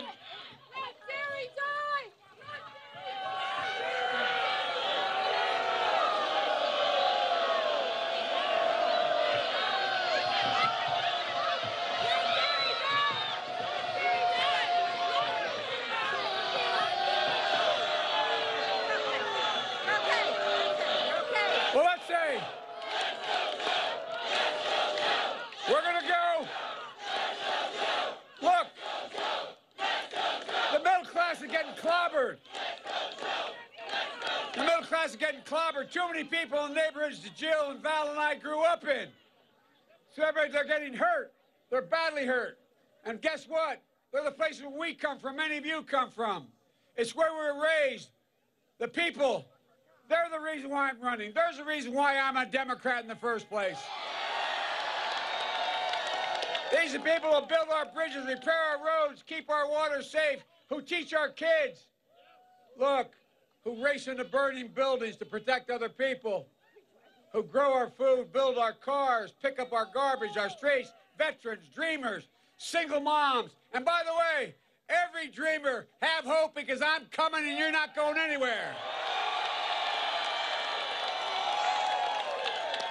And we're going to provide a pathway for 11 million citizens. If the other guy had voted for well, I shouldn't get into that. I won't get going.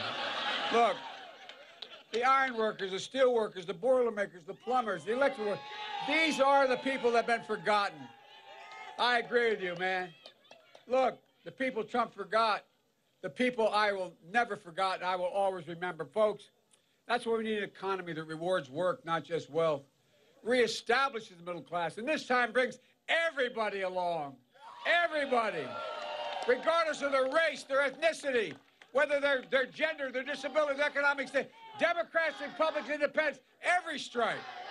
Look, like we did in South Carolina, like we did across America today, like we'll do on all the way to the White House. Look, that's why I was so proud yesterday being embraced by Amy Klobuchar. We won Minnesota because of Amy Klobuchar. And we're doing well in Texas because of Beto O'Rourke. And that's why I was so proud, so incredibly proud to have Mayor Pete's endorsement as well. There's a man of character, intellect, and courage. And by the way, I was proud to be endorsed by Jim Clyburn. Man, he is something else. Look, our campaign reflects the diversity of this party and this nation. And that's how it should be, because we need to bring everybody along, everybody. We want a nominee who will beat Donald Trump, but also keep Nancy Pelosi the Speaker of the House, win back the United States Senate. If that's what you want, join us. And if you want a nominee who's a Democrat, a lifelong Democrat, a proud Democrat, an Obama-Biden Democrat, join us. Look, this all starts with a revival of decency and honor and character. Trump has fanned the flames of hate and sought to divide us. He's insulted, demonized, and actually just the way he talks about people. He has not a single sense of empathy. He doesn't have any compassion. No regard for the values that made this country who we are. Not the way you were raised by your moms and dads. He looks at honesty and decency and respect, and he views it as a sign of weakness. He doesn't believe that we're the beacon to the world. He doesn't believe we're all part of something bigger than ourselves. That's why I've said from the moment I announced for this candidacy, we're literally in a battle for the soul of America. Folks, winning means uniting America, not sowing seeds of division and anger and hate. We got to beat Donald Trump, and we will, but we can't become like him. We can't have a never-ending war between the parties. We need a president who can fight, but make no mistake about it, I can fight, but look, we need as badly, someone who can heal. Look, just look what we did when we passed Obamacare, or what President Obama and I did saving the American automobile industry, or what we did to pass the Violence Against Women Act, but it's not enough. This is just a start. We need a president who can heal the country as well. And that is what I will do as your president, I promise you. It's about delivering real results for you, your family, and the community. It's not about me, Jill, or Valerie. It's about you. It's about our families. To paraphrase the English poet Robert Browning, he said, our reach should exceed our grasp. And my reach does exceed our grasp, because there's no doubt in my mind we can grasp whatever we reach for. Ladies and gentlemen,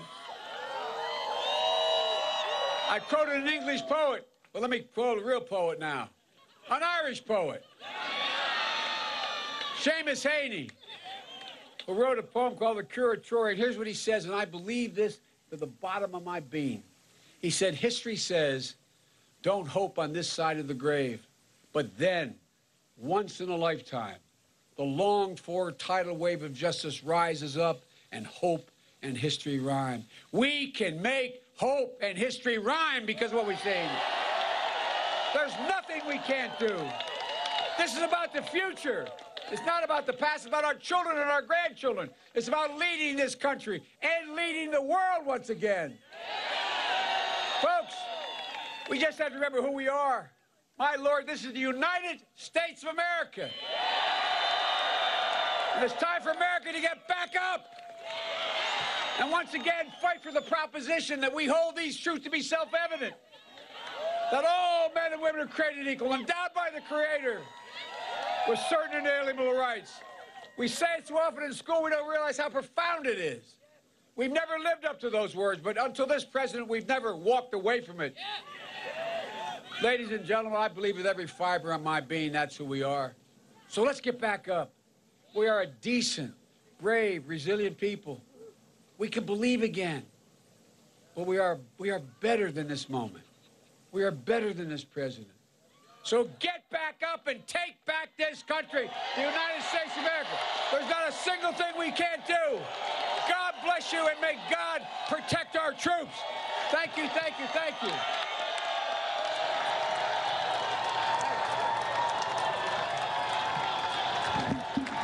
So a couple of things here coming out of a fully transformed, it is agreed, Joe Biden in Los Angeles tonight.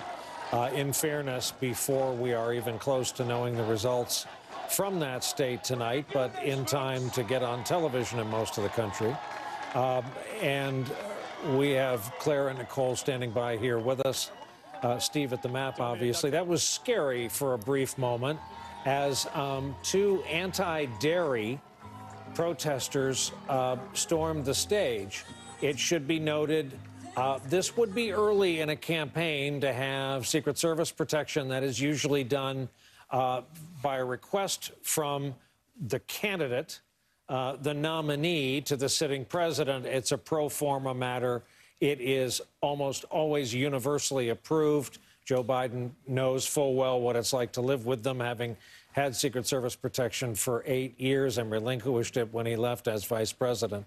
But a scary moment, and he's got a contingent of security around him. In this case, Dr. Jill Biden stepped forward. Personally did the wax on, wax off move. I mean, I don't think that those particular protesters were there to cause physical harm, but the fact that they were able to get on stage and get right up to the candidate, and it came to the candidate's wife to physically block one from getting to her husband, that's not the way these things should resolve. And so that's a real, I mean, I know those, direct action protesters appear at any moment in any televised event and when they're trying to make their case known.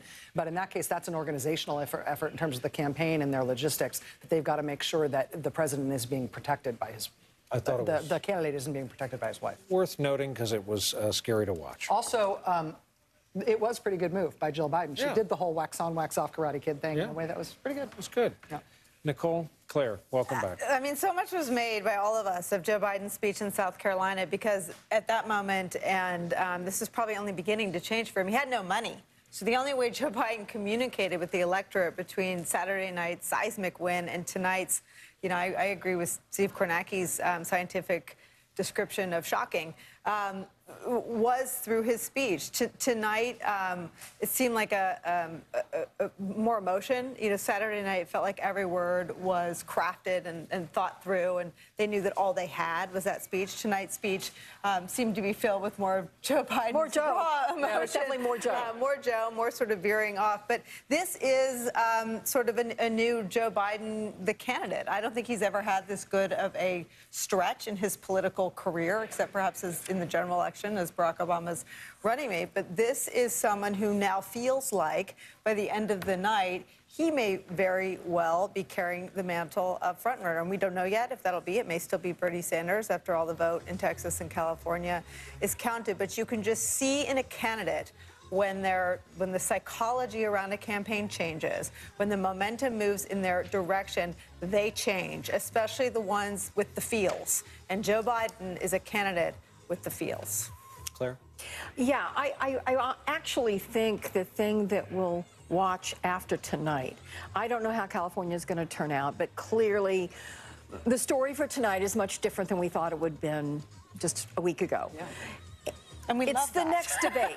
The next debate, because if Elizabeth stays in, which I assume she will, there will just be 3 people possibly on the debate stage if Bloomberg drops out, which there is, I think, a significant amount of chatter. I'm hearing it. I think others are here. I'm hearing chatter that Bloomberg is going to drop out. So one-on-one or almost one-on-one, Bernie and Biden in a debate, how does Biden hold up to that? How does he do he did great when he debated your candidate back in the day. Yeah. I hate to bring that up. That's that painful moment in their history. Sarah Palin. No. He did fine, and he did very good. Therapy, I'm good now. We can talk about it. Wait, let me just say, when I say, I love all these sort of dramatic twists and turns, but I think you're foreshadowing another potential dramatic twist and turn. And to your point, Bernie Sanders gave a much sharper critique of Joe Biden than Joe Biden gave of Bernie Sanders. So in some ways, it sounds like, based on tonight's 2 speeches, if you put the Sanders speech next to the Biden speech, Sanders has moved on to the moment you're talking about. Right. Biden, I think because he's waited so long to be in this position to actually win a sort of a sweeping, Kornacki-sized board of states, he was still giving a victory speech, but you're absolutely right. What happens, now, it's 10:08 here, it's 3 hours earlier where he is to pivot to that contest that you're describing. And Elizabeth Warren, if she's on the stage, she's always the best debater on the stage. So the best Biden can hope for is to come in second in his next debate. Well, I'm just thinking about that debate, too. If Elizabeth Warren stays stays in, and given what she's articulated about her rationale for staying in, that she doesn't expect to win states tonight, she expected to win some delegates here and there, and she's staying in basically because who knows how this is going to be resolved. I mean, it's the Kasich rule. What is it Kasich did? Basically. So, but if she's in the debate, if the next debate is Bernie Sanders, Joe Biden, and Elizabeth Warren, what we've seen in the last couple of debates with Mike Bloomberg on stage is that Elizabeth Warren has become a limpet mine that is attached to Mike Bloomberg that repeatedly blows him up whenever she chooses to. I mean, she's just destroyed him at these debates and in her public appearances and remarks that she's made since he's been on the stage. If he's gone, Elizabeth Warren is kind of freed up to be a totally different factor there. And she is more ideologically aligned with Bernie Sanders, and she is more temperamentally aligned with Joe Biden. And she does fall somewhere in the kind of sweet spot between the two of them. And if she stays in this race, I think she does stay an X factor, but it could be very interesting in terms of the narrative and what the campaign actually looks like in debate nights, especially from here on out. We have to fit in a quick break. When we come back, we're going to get an update from Steve Kornacki on our two remaining enormous political prizes tonight. States with respectively populations of 29 and 40 million Americans, including where Joe Biden is right now. So we have a lot of numbers to catch up on. We'll be right back with that after this.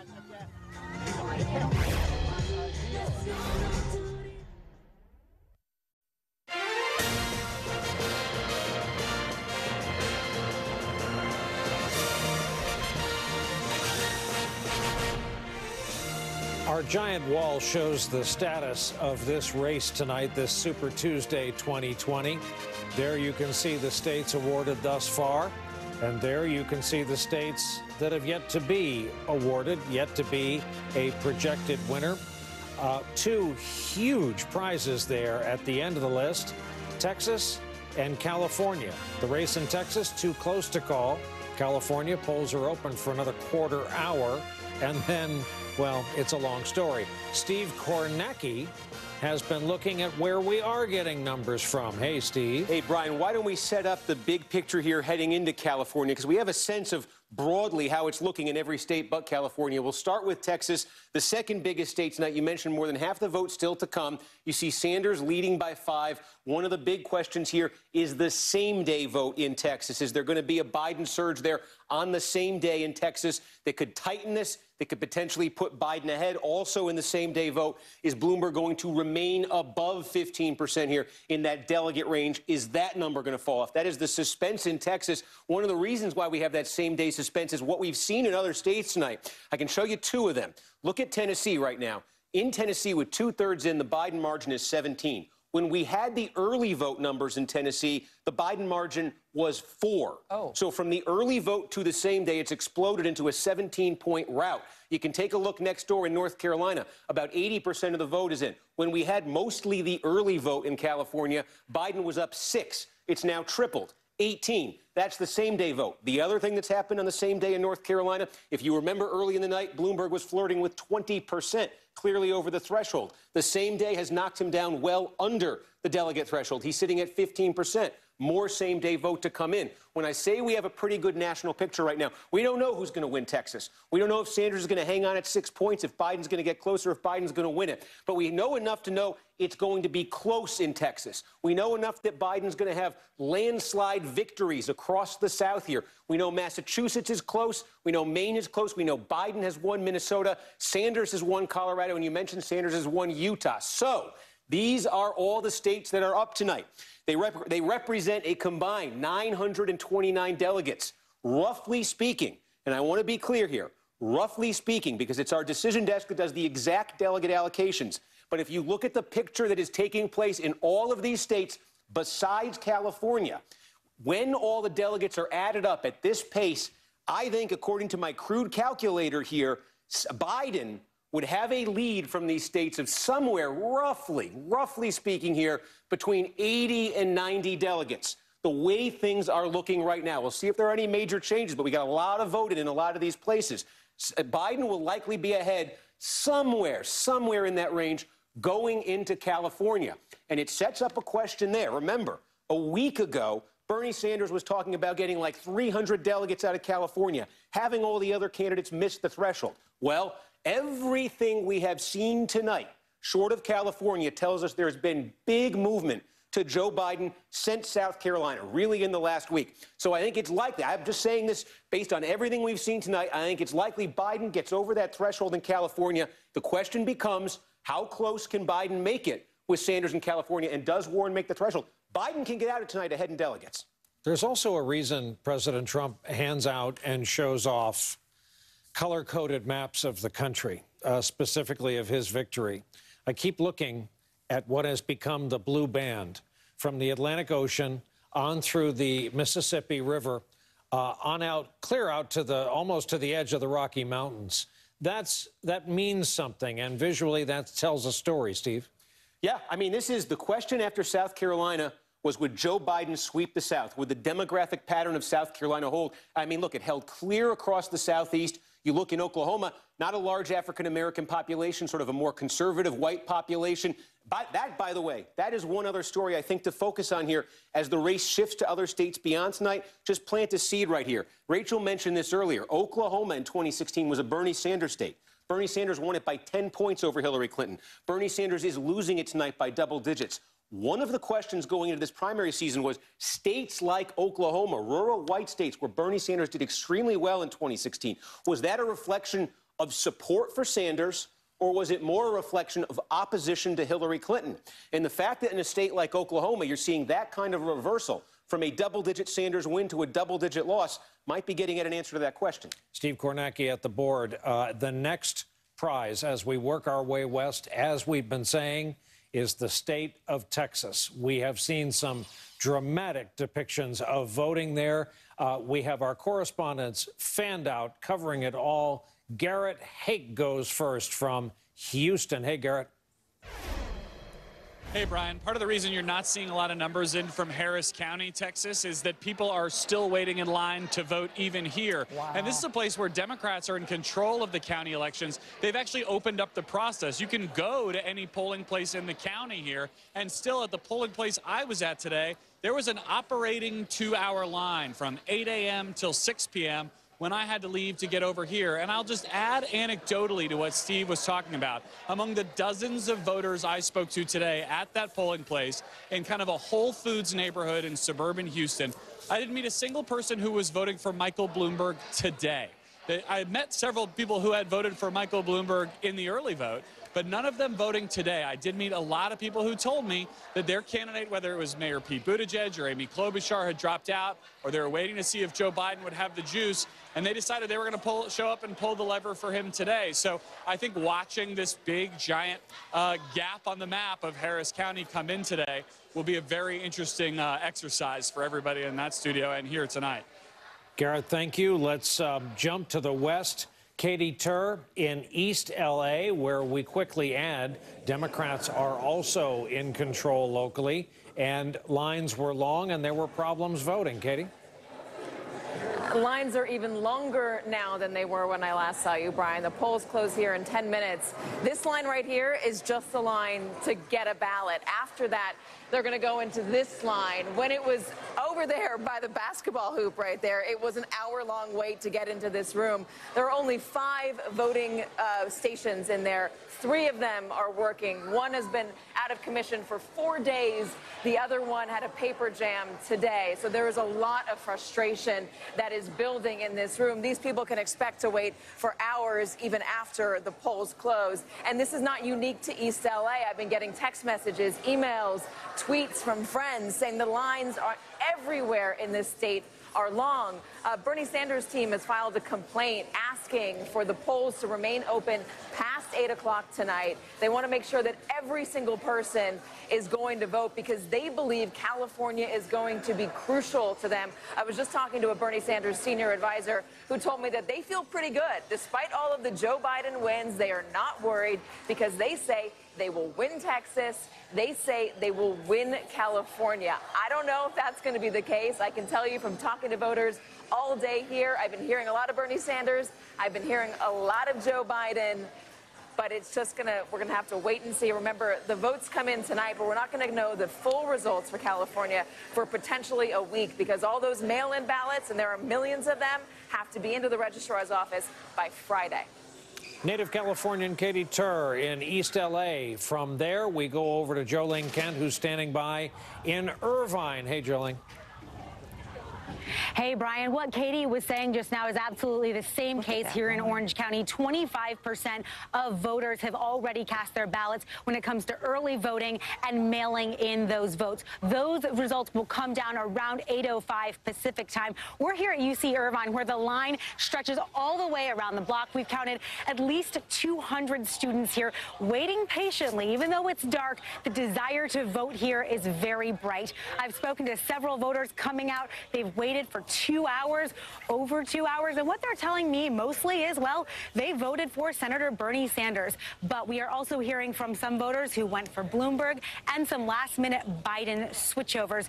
One woman telling me that she was supporting Mayor Pete Buttigieg, and at the last minute, after he dropped out, she shifted her support to Biden. But what's really interesting here is that have also been some power issues with the scanning of the ballots here at UC Irvine. We've been talking to the Orange County registrar. They tell us they are sending reinforcements. They're deploying more machines to come power this voting station, because if you are in line right now, you will be able to vote as long as you get in line by 8 o'clock. Poll workers are also starting to talk to some of the students here, telling them that there are other locations. If they don't want to wait for all this time to vote, they can go elsewhere nearby to cast those ballots. But it's a very important area here in Orange County. This may be a liberal bastion, given that it is UC Irvine, but we are in a district, Representative Katie Porter, who was able to flip this district from red to blue to the Democrats. The real question here is, will the rest of the county follow suit? These college students, anecdotally at least, telling me they are for Bernie Sanders. Jolene Kent, UC Irvine, California, and Orange County. Jolene, thank you very much. We're going to go up to Northern California now, just ahead of the poll closing time in California, where Cal Perry is in Santa Clara. Cal, what are you seeing? Yeah, so poli-sci students, get ready for your 30 to 45 seconds on the Voters' Choice Act. This is about 10 minutes into the wait here in Santa Clara County, which is one of 14 counties that has enacted the Voters' Choice Act 2 years ago. What does that mean? It means that everybody who's a registered voter gets mailed a ballot. That ballot can be dropped off at any of the polling locations in the county, which makes it very easy to vote, which is why the turnout here is so high. These folks are going to vote in person. You have that option. You don't have to mail in your ballot. You don't have to drop it on the box either, which is happening outside. That's why it says vote here, your new voting experience, very similar to your last voting experience, but more people. As you get into the room here, we're at about a 45-minute wait. You have a choice. You can still do the written ballots. You can do the digital ballots, but this is making it easier to vote. It's going to raise turnout. It's going to make Steve Kornacki not so happy because he's in it for the results the night of. That's one of the reasons you're not going to get results the night of here in California, but that's not the point. The point in these 14 counties is to make it easy, is to get turnout up, and that is exactly what we're seeing here, Rachel. Cal Perry in Santa Clara, California. Fascinating and well told. I want to quickly bring into the conversation somebody who's covered California politics for years. David Siders is a national political correspondent for Politico. Mr. Siders, thank you very much for being part of our coverage here tonight. We're watching these long lines. We're hearing about all the things that California has done to try to expand and smooth the voting process. As a longtime observer of politics in the state, how do you view how things are going tonight? I think there definitely have been some data problems that they have, but I think that the biggest thing I think people need to realize about California is that, you know, the late results that we're going to get here are very much by design. It's a voter, enfranchisement, I guess, program that California's been running where, you don't even need to get your ballot. You just need to postmark your ballot by today for it to be counted. So I think that that's something that's been factored into the entire California voting experience. David, one of the things that we've heard, at least sort of anecdotally plus, is that there's some evidence that voters who have been sent ballots in the mail were not returning them in expected numbers. And that was not seen as a sign that voter turnout was going to be down in California, but rather that people were holding on to their ballots to the last minute while they watched the race change and while they made up their minds. Does that seem right to you? Yes, that's right. I think, until about yesterday, we were at something around 20% Democrat return rate, which is fairly low. This is a state where mail-in ballots are very high. And so that was evidence that people were waiting to make a decision late. And frankly, while Bernie Sanders is widely expected to win here, and I wouldn't predict that Biden will catch him, that may be what makes the difference to help Biden cut into the edge that Sanders, will ultimately accrue here.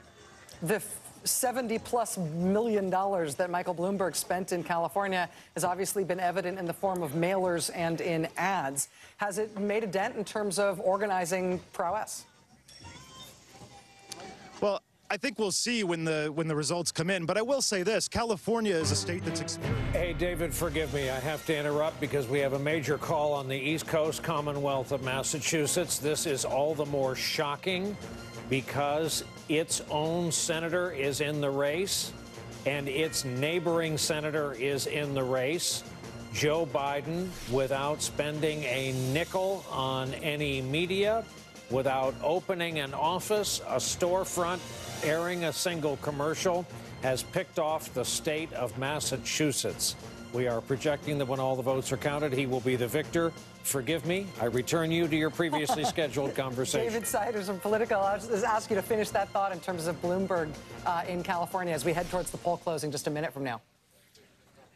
Sure. I'll just say that, California has seen this before. I remember Bloomberg campaigning for a Republican, Meg Whitman, who obviously spent a lot of money trying to undo Jerry Brown in 2010. So I'm not sure that was this was a state that would be receptive to that. And then I just love that was the break-in. California's been so upset about not playing a pivotal role, right? And now they're on Super Tuesday in a big delegate hall. And almost because of the time zone difference, they've just been skewered here, right? So the narrative that they can change where they're going to vote, but they can't change where the time zones are. David Siders, national political correspondent for Politico. Thank you, sir. Much appreciated. Been doing our homework. We're now within, coming up on 15 seconds until the top of the hour, 11 o'clock Eastern time. Important for us because the polls close local time in 5 seconds or thereabouts in California. Our final poll closing of the night. Yeah, this is it. And the 00s will be our signal. There it is in the state of California. Our projection here right now for this hour is that this race is too early to call. Sanders leads in California. Too early to call. Sanders leads. Let's run through for our audience joining us right now the victories both men have been awarded tonight. North Carolina at polls close. Virginia at polls close. The two quick early victories for Joe Biden. This we just announced minutes ago. Massachusetts has gone to Joe Biden despite having a senator in this race and a neighboring senator in this race. Minnesota went to Joe Biden. A lot of credit being given to Amy Klobuchar for last night's endorsement. Colorado went to Bernie Sanders tonight. Tennessee delayed because of a natural disaster there. Last night's tornado went to Joe Biden tonight. Alabama and the Deep South went to Joe Biden tonight. Further to the west, Oklahoma went to Joe Biden tonight, as did Arkansas, awarded to Joe Biden. State of Utah is in the Sanders column, as is his home state of Vermont. American Samoa making headlines tonight for the former mayor of New York City, who goes home a victor in American Samoa. Now to the remaining prizes. Texas has gone from too early to call in our estimation to now an important distinction, too close to call. We're calling it under 50,000 between them right now. In Maine, another notable distinction, a race that is too close to call. Again, this pits Biden with a neighboring New England senator. The delegates tonight, we have two lists. Delegates won and awarded tonight thus far, and delegates won and awarded thus far in the Democratic race. Joe Biden at 277. Bernie Sanders, 236. We note that is absent California, absent Texas. Steve Kornacki, who, as I've been saying, was a way busier guy than any of us anticipated way earlier in this evening. Hey, Steve. Hey, Brian, and here we are. We've arrived at California, and if you've noticed the delegate race here, the allocated delegates that our decision desk has given out, it just got tighter. You see a 41 delegate gap here. What just happened with that California projection is our decision desk projected that Bernie Sanders is going to get at least 44 delegates out of California. And right now, our decision desk is not projecting any more delegates for anybody in California. 48 delegates. What that means is there is a pool of 144 statewide delegates. And this is complicated, but the statewide popular vote is linked to 144 delegates. So our decision desk is very confident that Sanders is going to be well over the 15% threshold statewide and that he will get a chunk of at least 48, that is 1/3, 48 of the 144 statewide delegates. Now, what that also means, as these returns come in, and remember, we said the question of this Biden surge, if Joe Biden's surge extended to the Golden State and he is over 15% statewide, then he will tap into that pool of 144 as well, and he will get a bunch of delegates as well if Elizabeth Warren, and the polls showed her very close to that number, if she could get to 15%, she would be tapping into it as well. So right now, the only projection in California is that Sanders is going to get there. But again, what we have seen tonight in every other state is Joe Biden getting incredible momentum in just the last few days. If that extends to California, I was showing you this picture earlier in this across the country here. If that extends to California, then that delegate tsunami that it looked like Sanders was going to get just a couple days ago doesn't happen. And just to mention here, I put it up quickly here, we're waiting on some more results out of Texas. I say this, there is a lot of suspense in Texas right now over who's going to win. But that question of delegates, I just want to show you this very quickly. I've got a very crude delegate calculator. At this number, if we just locked this in, and this was Texas, the net delegate gain for Bernie Sanders, if he were to win by something like this, it would be about 20. He would net 20 delegates over Joe Biden. Now, if I give Joe Biden, if I just bounce Biden to a 1-point lead, now Biden nets 3 delegates. So there's a big difference there psychologically in terms of who wins the state and who loses the state, but it's probably a swing of about 20 to 25 delegates overall. And meanwhile, as I say, in much smaller states than Texas, Joe Biden's landslides are translating into nets of 40, 30, 35 delegates. That's why Joe Biden's having such a good night here. Steve Kornacki, you and me have one thing in common, family ties to the Commonwealth of Massachusetts. You must be a tad surprised at tonight's result. Well, I am and I'm not. I know, I guess I am, and I'm surprised at what I'm surprised by. Does that make sense? So, listen, I thought that Bernie Sanders giving Elizabeth Warren a run for her money in Massachusetts was explicable and more of a pride concern for Elizabeth Warren than something existentially different about her campaign.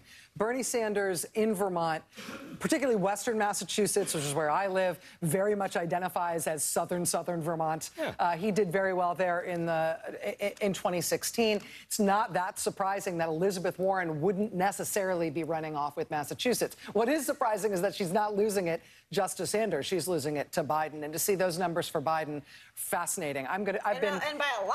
Yeah, he won by more than 50,000 votes. I mean, this is only 55% in. I've been refreshing all of the town-by-town results in Massachusetts to find out where the vote is coming out. By the way, you are a nerd. I am a nerd. You are a nerd. I love you, but you're a nerd. I'm also super in love with Sitting next to Rachel is an exercise of constantly moving my mess out of the corner. I'm doing some computing. Listen, one of the things that I'm interested in now, we're looking at this Massachusetts results. As we said, 55% in. Biden now projected to be the winner. Then Sanders, then Warren. Them all in very good contention to get delegates. And we are actually seeing numbers like this in states all over the country, in lots and lots and lots of states, both those won by Biden and Sanders.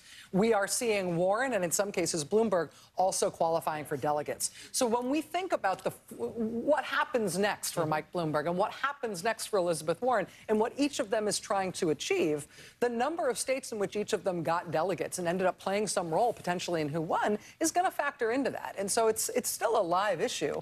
That said, I mean, Maine, Texas, California, We don't have results in any of those yet, and I'm just constantly refreshing my tally to try to figure out where all those are going. I feel like someone will tell us, but I'm glad you're doing that. I'm looking for too. all of us. I'm checking it all. I think what happens to Mike Bloomberg next and what happens to Elizabeth Warren next are two different calculations. Yes. I mean, I think what happens to Mike Bloomberg next is a really hard conversation from the man we saw with our own Josh Letterman earlier in the night. It's his longtime advisor, Kevin Sheekey. He's one of the smartest political people in the country. Yep. Howard Wolfson was also on this campaign, also very talented. Our friend Tim O'Brien is part of this effort. They are smart enough to know what they're looking at tonight, which was not what, and it's not about the money, actually, when you get to this point, because Bloomberg, unless it's Bernie, and Bernie doesn't want any of his money and doesn't even want Bloomberg, you know, on the political arena. And in that case, I guess Bloomberg could go back to funding gun control campaigns and congressional races, right? But Bloomberg will continue to spend. So it's not even about the money. It's about the pride. And you know, not that we're clinical in our analysis, but there's something so bruising about coming up so short. And the polls just 2 weeks ago suggested a very different night was possible for Mike Bloomberg. But I would guess, and I've been part of losing campaigns, I've been part of winning campaigns, I've been part of Florida 2000, wherever that falls. But, you know, it's a really painful conversation with the candidate when you have to talk about And do you think the freeway. Bloomberg campaign is at that point? I don't know for sure. I just know all three of those gentlemen, and I know that they know. They're looking at the same thing. They can see what we can see. And I really don't think it's about the money, because Bloomberg will keep writing checks to defeat Donald Trump. He believes that in his core. He got into this from a noble place. But I think that when the whole bet is around the collapse of Joe Biden, there are two ways of looking at that. One, it's a little cynical. Two, it was an insurance policy for the Democratic Party. If Biden hadn't rallied, if Clyburn hadn't gotten behind him at exactly the right moment, if Biden hadn't sort of strengthened his debate performances, if the voters of South Carolina hadn't sort of looked into his soul and said, I choose that, you know, we might be having a different conversation. But I think the conversation that Bloomberg has happens sooner, and it's probably a little more abrupt than whatever process Elizabeth Warren goes through. Let's be clear about the campaign finance laws here. Bloomberg can't give his money to anybody who's running. He can't hand over money to Joe Biden or to Bernie Sanders. Bloomberg gets to spend his money however he wants under the campaign finance laws of this country, which means if he wants to go out tomorrow and start a super PAC and completely fund it and run ads against Donald Trump, he can do that whether Bernie's the nominee or whether Elizabeth's the nominee or Biden. So Bernie can't control what Bloomberg does with his money. And this idea that somehow, first of all, we have to be careful how we talk about this, because it's illegal for Michael Bloomberg to coordinate with either Biden or Bernie or anybody else how he spends his money. Coordinate. That's for sure. But I do think Bloomberg, once he gets over the fact that this was an awful lot of money spent without a lot of delegates, I think he does, in his core, want more than anything to be sure that Donald Trump is not president of the United States. That is Whereas Elizabeth Warren has a different calculation to make. And Elizabeth Warren was not projecting that she was going to win states tonight. I'm sure she wishes she'd won Massachusetts. She said that she was going to try to collect delegates in as many places as possible. And right now she's over 15%, means she's at viability in terms of getting delegates in Massachusetts, in Maine, in Minnesota, in Colorado, in Utah. And that's going to make a difference, and that's part of her calculation for why she's staying. And that was John Kasich's role in the 2016 Republican primary. To be there at the end of the day. Cruz and Trump sort of were the Sanders and, I guess, Biden of the 2016 process. And you know, I guess if you want to be John Kasich, that's a rationale. But I think that the outcome, I mean, we'll know. We'll have more information as this sort of result pours in. But it'll be interesting to see what, if any, pressure she faces to get behind Sanders or to not be that third wheel. It's going to have to be a pull and not a push. People, you know, Sanders supporters denouncing Elizabeth Warren as a terrible person and telling her to get out or else is not the way that you make this happen, right? It usually doesn't work. I mean, the reason not to do that is it usually doesn't work. And that's all you've seen, at least publicly. That's all you've seen publicly. We have been able to re-secure a guest we were talking to earlier tonight who happens to have a specialty which will be revealed as we reintroduce him and use his title. Evan Smith is CEO and co-founder of the Texas Tribune. Hey, Evan, thank you for your patience. Thanks for coming back on. In the intervening minutes since we last spoke, everybody's got a favorite local indicator, a favorite local source, favorite local data. What more can you fill in to the Texas race as we've been covering it here? So when I was with you earlier, Brian, Rachel, Nicole, I said to you that the early vote in Harris County was pretty close between Vice President Biden and Senator Sanders. Vice President Biden was only ahead by a tiny bit. As the Election Day vote has come in, what I suspected might happen has happened. Right now on Election Day, the last numbers I saw, Vice President Biden is getting 48% of the vote in Harris County, to Senator Sanders' 28%. That is the difference between the early vote, pre-South Carolina, old news, and the new reality of the last couple days. If that translates to Dallas County, if that translates to the Election Day vote across the state, Joe Biden may very well win Texas, which seemed unthinkable just a couple of days ago. And it's an indication on a grand scale of how this change in the election has taken place. Don't move. Let me introduce another component to this conversation, Steve Kornacki. As he's been talking, as Evan's been talking, we've been looking at our graphic, which combines the two and averages them out, correct? Yeah, well, I find what Evan just said fascinating because one thing to tell viewers here is there are different streams of data that are out there. So he's talking about Harris County, largest in the state, Houston, 15% of the vote. We are still where he was originally. Remember, he said the early vote had a fractional lead here, 0.2 of a point for Biden over Sanders. What Evan is saying is huge news. It is not reflected in the data that has come into us yet. So he's giving you a preview of coming attractions. But if the same day vote in a county that accounts for 15% of the vote in Texas is in the high 40s for Biden, as he's saying, that's going to substantially change these numbers, and it's going to substantially change the statewide total, which is 4 points right now. Here's one way of looking at it. Where is the missing vote in Texas right now in our system? Look at that. See that enormous circle right there? That's Harris County. That's what Evan's talking about. He's giving you numbers that aren't reflected in there yet. This giant circle is Biden's same-day vote in the 40s. I knew Evan would have a secret source, and Evan, turns out you do. But this also was matched in a lot of the exit polling. When did you decide on your vote? That's when we knew early tonight we were going to have a tumultuous time of it. Right. And, you know, what I said to you earlier was we don't know who's going to win the election. Let me be very clear. We do not know. The vote is not all counted. And, in fact, we're seeing delays in the biggest counties reporting their results to the Texas Secretary of State's office. And many of us who are in the business of tracking this stuff are frustrated that it's taking so long to get this information to us. But what we're beginning to see as the Election Day vote comes in is that missing piece, Brian. And if it holds, really interesting news. Let me also ask you, this is Rachel here in New York. Let me just ask you as well, in terms of the long lines that we have seen and the people who, as far as we know, as far as our correspondents are telling us, are still in line right now. They were in line before polls closed. Everybody who was in line is going to be allowed to vote. There are still people voting. Does that reasonably account for some of the delays in the reporting? It might. When a number of us have complained out in the world that it's taking a long time for the information to come in, people have responded and said, well, there are still people waiting in line to vote. But this is unusual, the amount of time it's taking for us to get this information. It should not have to take this long. There's a new system of reporting data that the Texas Secretary of State's office has put in. It's not getting great reviews, at least in the early going today. So we'll see. We'll have this done. This is not Iowa. We're going to get this done in a reasonable amount of time. It's just taking longer. We'd all like to know. Texas is the big prize.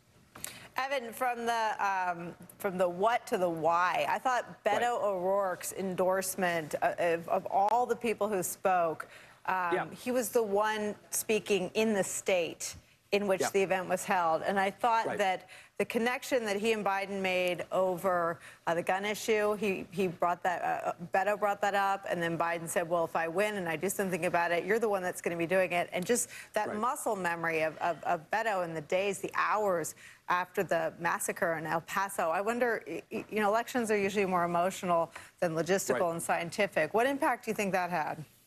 Well, let's realize that Beto motivates both sides to turn out. There are people who commented upon the endorsement last night on the Republican side who said, oh, great, Beto is going to be Joe Biden's Secretary of Gun Confiscation.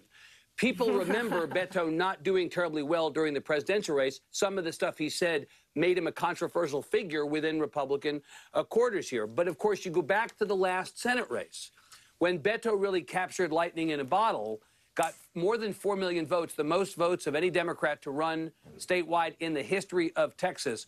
What we saw last night was some of that old Beto in 2018 magic on stage with the vice president. Then they went to Whataburger, for God's sakes. Could you be more Texas than that? So, you know, I think there was an effect last night that was helpful, but it's pretty late. You know, we'll never know. We can assume so. We think so. It was a nice moment. Let's count the votes. Hey, Evan, a final question. Is the Salt Lick just too long a drive for these candidates? What on God's name are they doing not going out there?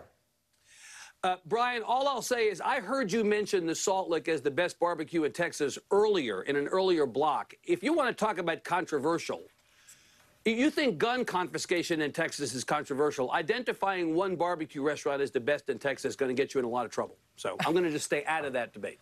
Wow. As an Easterner who loves Austin and visiting Austin, Hook 'em Horns, LBJ Library, I eat my weight in barbecue when I'm there.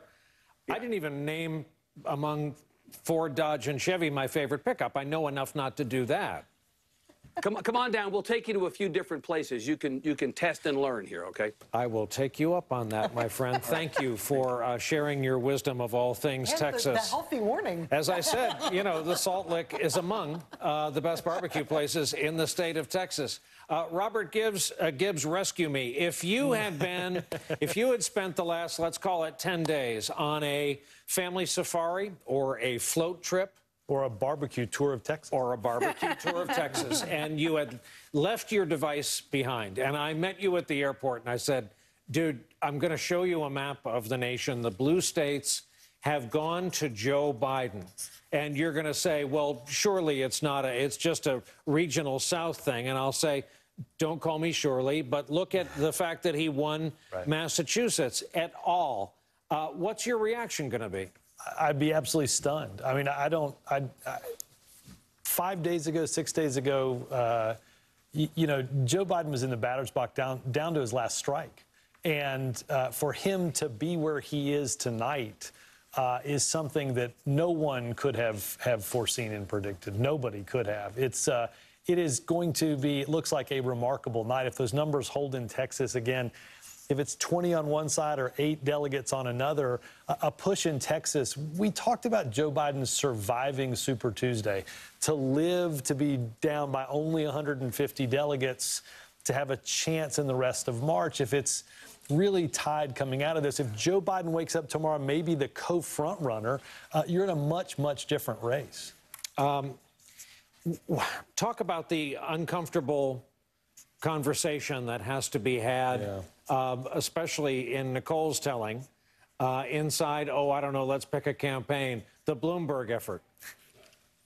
Well, look, you guys talked about the fact that it has to be, it can't be push, and I think it's been interesting.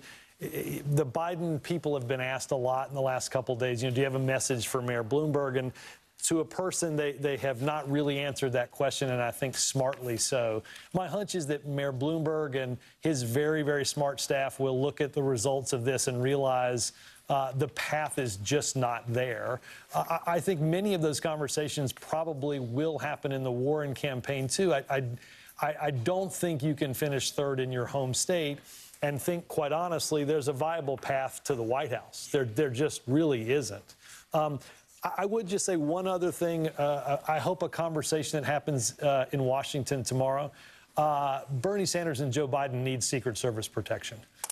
What happened tonight was nothing short of genuinely scary. It's happened to Senator Sanders and others on this trail. But those two candidates are the likely Democratic nominee. They should have Secret Service protection in the next 24 to 48 hours. Mm-hmm. Yeah, I'm certainly with you. It is a game changer for good and bad. It you know, adds another layer. It does. For everyone involved in the campaign, for the press, for aides. But that was a genuinely scary moment. Absolutely. Let me add one little piece of news, actually, to Robert's point about what the discussions may be inside the Warren campaign right now. Warren has just sent out a message to her supporters, and this has been made public, so it's not exclusive to us.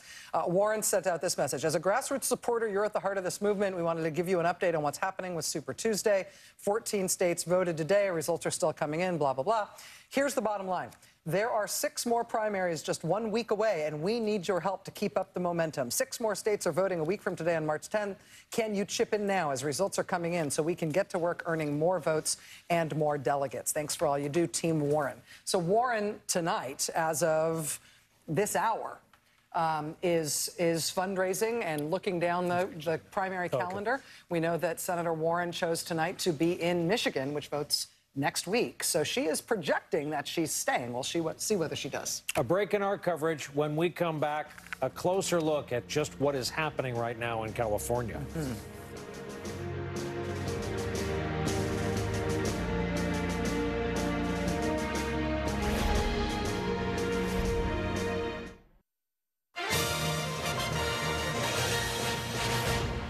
We are back, and let's just take you through what we're waiting on, and the wait could be a bit. Too close to call in Texas. Look at the delegates at stake. To the west, California, the biggest of them all. Too early to call in California. Some may note the first 2 men in that graphic. And in Maine, too close to call, which is kind of a local shocker in itself. Joe Biden ahead by 1 percentage difference of 1,400 votes with 65 in, 24 delegates at stake. By any measure, a stunning evening for the former vice president.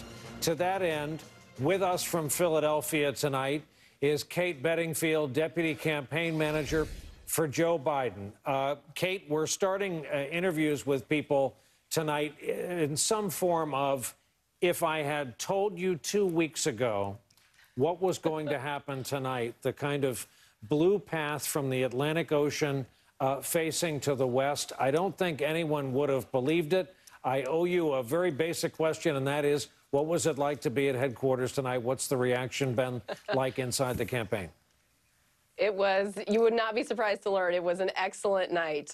We are excited. We are thrilled. It has been a tremendous amount of fun. I mean, we have said from the outset of this campaign that Joe Biden is the candidate who can beat Donald Trump. And tonight we saw voters all across America say, we agree. He is the candidate who can beat Donald Trump. He's the person that we want to put up against Trump that can restore the dignity and empathy that is so sorely lacking with this president. So, you know, Joe Biden was the enthusiasm candidate tonight. We saw turnout in places like Virginia and North Carolina that was higher than turnout was in 2016. He won all over the country. He won African-American voters. He did incredibly well in the suburbs, which, you know, are the voters who made Nancy Pelosi the Speaker of the House in 2018. So, you know, he showed tonight all over the country that he is the only person in this race who can put together the Obama-Biden coalition.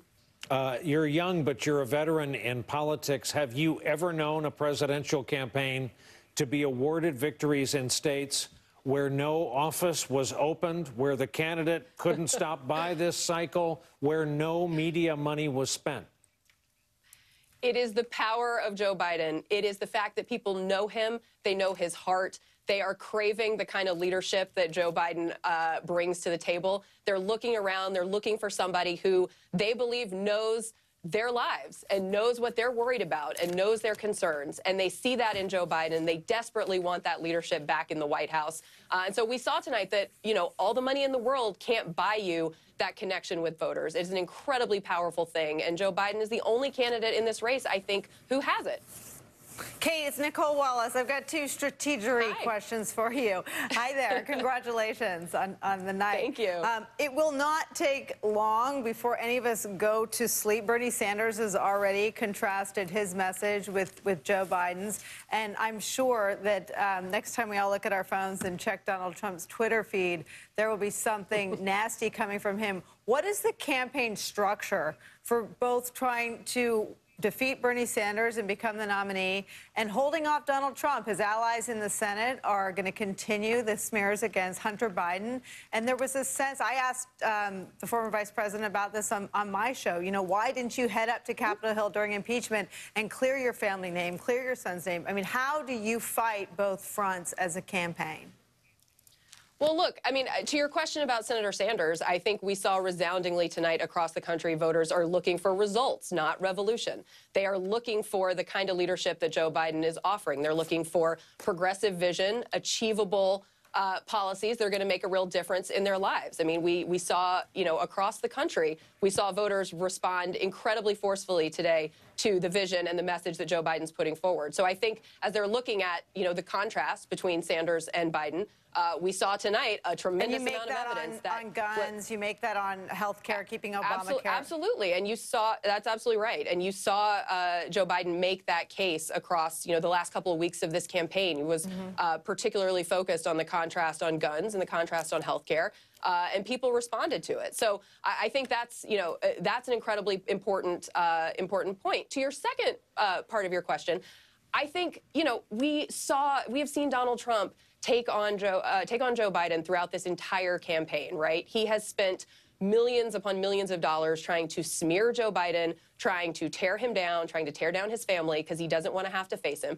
And it hasn't worked because the American people know him. They know who he is. They know his heart. They know his integrity. And so I think what happened tonight was Democratic voters looked at who is the candidate who can stand up to Donald Trump. They looked around. They saw that Trump has done everything in his power to try to smear Biden. And they said, no, we reject that. We are not going to buy into Trump's game here, and we're not going to let him do it. And they believe, rightly, that Biden is the guy who can stand up to those smears, because we know Donald Trump is going to do that to whoever the Democratic nominee is. And in Joe Biden, you have a candidate who has already withstood it. Kate, it's Rachel here in New York. It's great to have you with us on a night that's so exciting for your campaign. Hi. I just want to ask a blunt question that I know you will not answer directly, but I'm going to try to read between the lines of your answer. Does your campaign want Mike Bloomberg and or Elizabeth Warren to get out of the race? And are discussions underway with either of those campaigns about trying to bring them onto your candidate's side?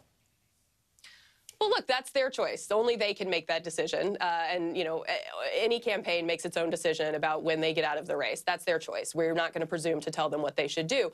I do think if you look at the results tonight, you see that there is one candidate in this race who can build the Obama coalition, who can bring out the voters that we have to bring out to beat Donald Trump in the fall. And I think you saw that Joe Biden brought them out in near record numbers in a lot of places across the country. You saw an incredible surge of support and of voters turning out to vote for Biden, again, at levels higher than they turned out in 2016. And that's important because we're going to need those voters if we're going to beat Trump in 2020, in the fall, in 2020.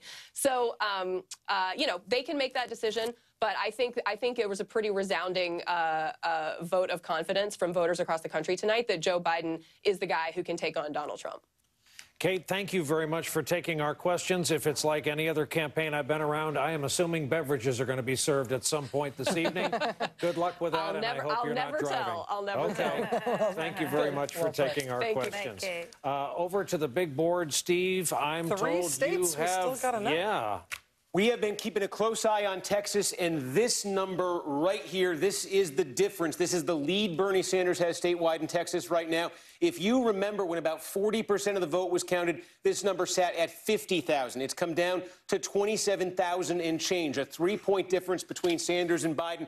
We are still waiting for the same-day vote in Harris County, biggest county in the state, Houston in the suburbs, expectation that Biden's going to do well there. So a chance to eat into that further. I am monitoring that number very closely. We are seeing it get closer. And California, we just have our very initial returns, although we just got some more. As I say this is more than literally 60 seconds ago. You see, what you're looking at in California, I want to be very clear, because this is going to be a long process here. What we get first is the early vote. This is the earliest stuff that was sent in. This is the earliest stuff that was cast. Then at some point later, we're going to start getting the same day. Then in a couple days, we're going to start getting the folks who mailed their ballots today, who mailed them yesterday, ballots that aren't even going to be received for another day or two. So a long, slow process here in California. But one thing I can show you in California, some results from our exit poll. Remember, we talk all night. Joe Biden's strength with African-American voters. The other big question, Bernie Sanders. Would he have that strength with Hispanic voters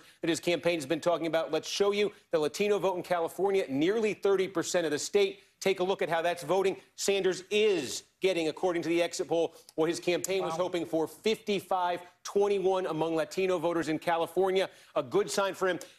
In opinion of the candidates, I just want to show you this among Democrats in California. Favorable view of Biden, 62-31. Very favorable view of Sanders, 70-27. Check this out. Michael Bloomberg, opinion among Democrats in California, 32 favorable, 57 unfavorable. Unfavorable, but in the results that we've gotten thus far in California, Mike Bloomberg polling in second after Bernie Sanders. Saw his face on that graphic. There is a difference between the exit poll and what you're looking at here. Yeah. This is a very unrepresentative slice. This is the early vote. The exit poll hopefully is getting a much more comprehensive. So again, if there was late movement in any of these numbers, you're not going to see it here. Steve, if you had to bet, and I know you would never do so, Never. but if you had to bet on when we will actually know who won California and what the delegate spread is, do you think that would happen within 24 hours, or do you think we are looking at a days from now result? I believe we are looking to get a real delegate number. I think we're looking at days. I think we are looking at the possibility of having a broad, general sense of what's happening in California. Again, the question going into the night, would Biden clear the threshold? I think we'll have an answer to that. Okay. Bloomberg, we're going to see. And in terms of California versus Texas, in terms of when you think we'll have some sort of, again, maybe not technically definitive result, but enough of a result to characterize what's happened in the state. Do you think that's also potentially going to be days, or do you think that'll be tonight? No, Texas, I think sooner. And by the way, 27,000 when we started, now inside of 20,000, the gap between Biden and Sanders. And like I said, in Texas, the range of possible outcomes now is very tight. If Sanders wins this state, he's going to win it close. If Biden wins this state, he's going to win it close. The difference when it comes to that delegate math, it's either Sanders is going to net a few delegates out of the state, Biden's going to net a few delegates. Huge number of delegates. There's not going to be a big swing between the two candidates here, no matter who wins right now. Rachel Maddow has been discussing the problem with 2- and 3-hour lines to vote. I want to show you some live pictures that are going on right now in the state of California. This is live. This is East LA. Folks are, again, if we ever determine as a country that voting is critical to our democracy, I bet we'll get right on this. Yeah. But these are people waiting to vote. And if we paid attention during Katie's live report, that is the line under the basket to get your ballot. And then of the 5 voting machines at that precinct, 2 of them are busted. It's a mess. None of it should color the results we have seen thus far from across the country, though California, of course, remains the big prize. On the West Coast, where our own Lawrence O'Donnell is standing by, having interviewed Joe Biden just yesterday. Of course, it was a light year ago in politics. And Lawrence, since you've been gone, Biden won your home state of Massachusetts, by the way. Time to come home. Yeah, there's a few things to say about that, about the Massachusetts win. One is, by the way, the native son of Massachusetts in that race is actually Mike Bloomberg, who was born in a suburb just north of Boston and lived there until he went to college.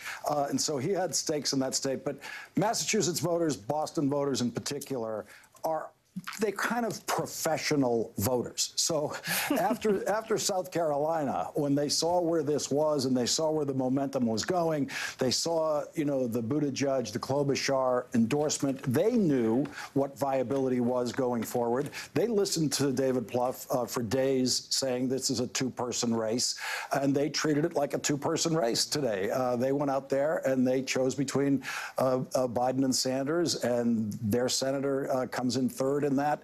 That doesn't really surprise me based on all of the dynamics of the last week, especially since South Carolina.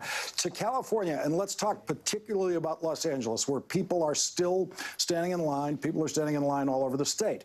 My phone is filled with texts from people, friends of mine, in those lines. I have one from a Hollywood polling place where the casting director is in a conversation with a cinematographer and a math teacher and someone who was an undecided voter an hour ago in that line. And she says they just realized, and only just realized, that they'd been in the line for 2 hours because it's been so much fun. And everybody has been, and you know, it's an 80-degree day, so it's a warm night here. I've got one from a very affluent community in the Pacific Palisades, a director who's been in line for 2 hours. He's not complaining. They're all kind of excited about this. And the infrastructure for voting in Los Angeles is a difficult one to maintain, because on the last mayoral election, this is the election for the mayor of Los Angeles, the voter turnout was 20%. And so to build an infrastructure in Los Angeles that is capable of handling this giant surge turnout that they're getting tonight is impossible. And so these people are not accustomed to standing in lines here. It doesn't usually happen. They're not complaining about it. And they are all, this turnout I think we're seeing tonight from Massachusetts to California is not the Bernie turnout. It's not the Joe turnout. It is the Trump turnout. This is a turnout driven by a nationwide fear of Donald Trump remaining in office after the next election. These people are afraid of another 4 years of Donald Trump. They are afraid of what Donald Trump has done. That's who these voters are. This is a Donald Trump-generated turnout tonight. Lawrence, let me bring you back to New England a little bit. One of the results that we are waiting on tonight, we've got obviously Texas and California outstanding, but the other surprise state in which we don't actually have a result is Maine. And whether or not you're excited about Maine and its 24 delegates, it's a state that Sanders won very easily over Hillary Clinton, with more than 20 points in a victory in what were then the main caucuses. It's now too close to call. Sanders and Biden are within 1/10 of a percentage point of each other, with Elizabeth Warren behind them at 17%. When I think of New England, when I think about Sanders voters, when I think about sort of the Sanders machine and Sanders loyalists, I expect Maine to be there just as much as Vermont, basically. And it's part of the reason that I thought that Senator Sanders would do so well in Massachusetts, which he appears to have lost tonight to Joe Biden. So that Maine result, obviously we don't have a call. It's too close to call at this point. But is that also of interest to you?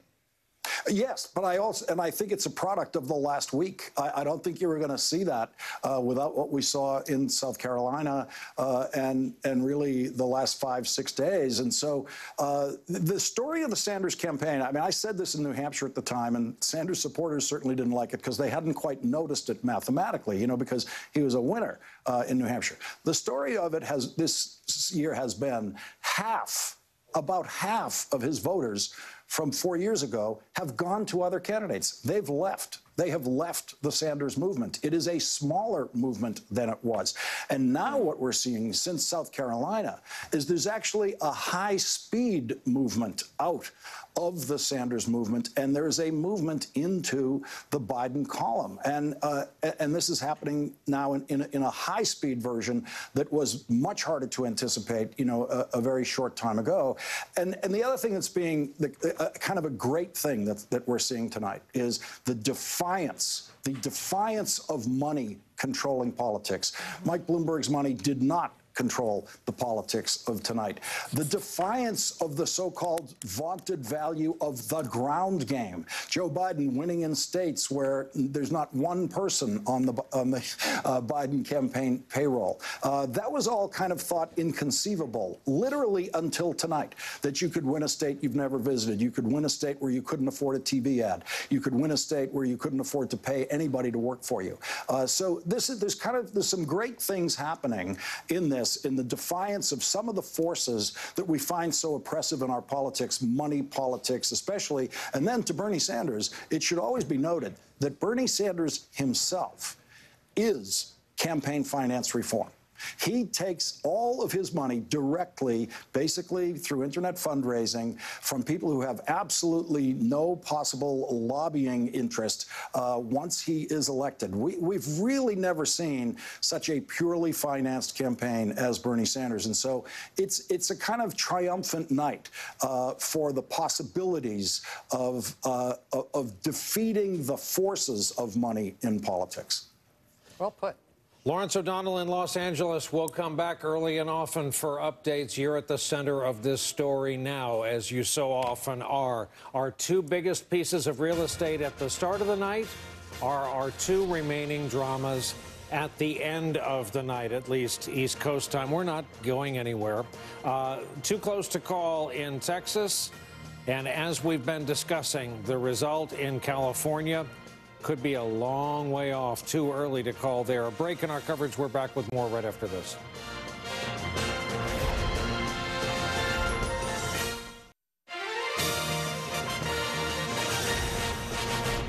As we've been saying, they were the two largest pieces of real estate going into Super Tuesday.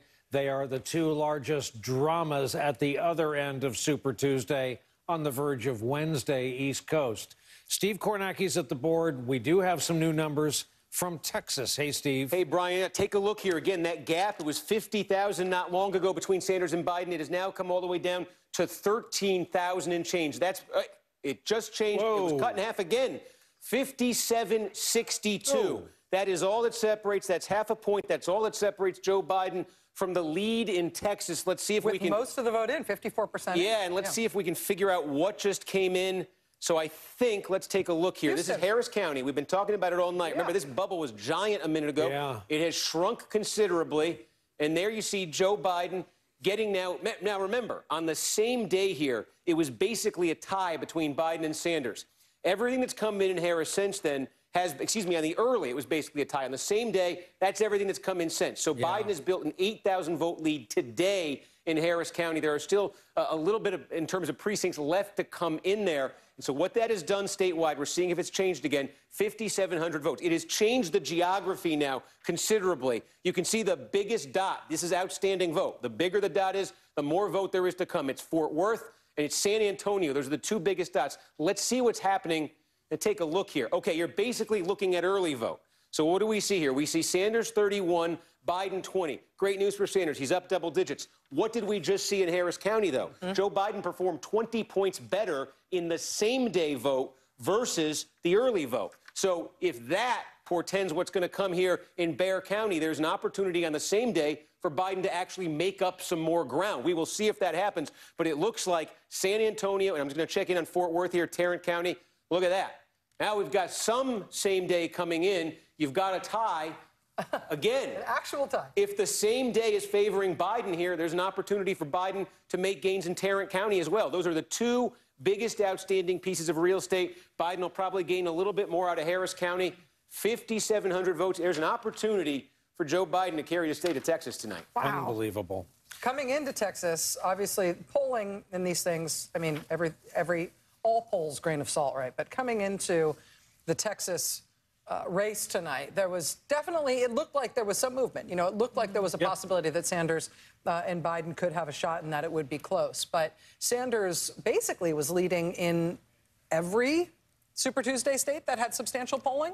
Yes. And so for us to be at a situation right now where Sanders, yes, has won his home state of Vermont and Colorado and Utah, but then Biden to have run the table otherwise, North Carolina, Virginia, Tennessee, Alabama, Oklahoma, Arkansas, Minnesota, Massachusetts.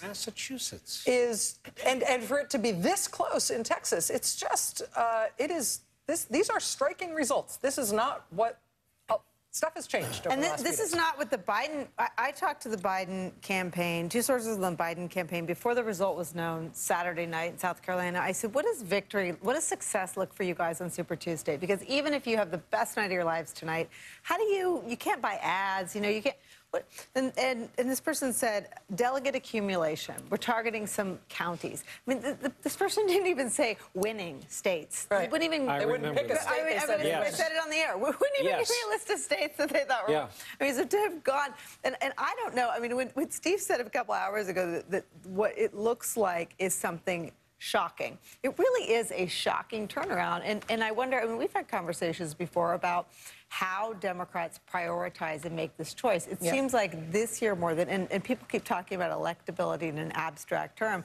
I think tonight electability is around who voters intuit Donald Trump is most afraid of. And if you look at the last year of Donald Trump's presidency, he got himself impeached trying to take out Joe Biden. Yeah. I mean, the thing about trying to take out Joe Biden, you have to think about Joe Biden as being like Coca-Cola, right? So if I have Coca-Cola and you make a soda, I still have Coca-Cola. It's very difficult to change that brand. Biden has a known brand, particularly to the voters who really handed it to him tonight, which is black voters. They know who he is. He's Barack Obama's VP. And now as I'm thinking about just talking to a lot of black voters, particularly in southern states over the and in Indiana and places that I've just been running around for the last couple of months, Biden is who they wanted originally. Biden was what they were going to go with. Then he got shaky. He faltered. He started to seem maybe it won't work. And then I started hearing repeatedly, we're going to have to go to Bloomberg. I mean, black voters, and I've said this before, are, you know, they are very clinical about it. They just want to win. They want Trump gone. That is all, that's what they want. And Biden was who they wanted because he's a loyal second to Barack Obama, full stop. But then when he looked shaky, they're like, we'll go to Bloomberg. Then Warren iced him. I mean, she ethered him. She finished him. It was kind of a murder-suicide because it didn't help her. It did not. But it ended him. And then when that happened, they went, okay. So now I just was down in South Carolina in Selma, and there was a scene inside of Brown Chapel AME that told me Biden's going to sweep the South. I mean, I knew he'd probably win the southern states, but after that night, I was like, oh, he's going to not just win, he's going to sweep. Biden is inside Brown Chapel AME, which is this revered church. You don't get on the pulpit. You don't get on the dais in a church like that. Slow down. Tell the story with as much detail as possible. I've never heard a more fascinating story. So Brown Chapel is where the march that went across the Edmund Pettus Bridge started. It's where they organized. You know, in the civil rights era, black voters organized in churches. That's why churches got firebombed, right? That's why the 16th Street Baptist Church got firebombed. It's why when Goodman, Schwerner, and Cheney were killed, they were organizing voters in a church that they were trying to then investigate the firebombing of it. That's why they were there, right? So churches are where black voters always organize. Brown Chapel AME is revered in that sense. So Brown Chapel AME is where they do this ceremony to start off the commemoration of the march over the Edmund Pettus Bridge. It starts with a service in there. We're in that church. Now, the way that black churches work, you have to be invited to sit on the dais. Family sits on the dais. The pastor sits on the dais. Pastor's family, people the pastor says can be up there. Biden was up there. Bloomberg was sitting in the audience. He's stuck in the audience, having to sit there and watch person after person stand up on that church. I mean, Reverend Sharpton was on the dais. That makes sense. Terry Sewell, who's the Alabama congresswoman, that's her home church. She gets up and says, basically, this is Biden country. This is Biden's home. Biden gets to speak from the pulpit.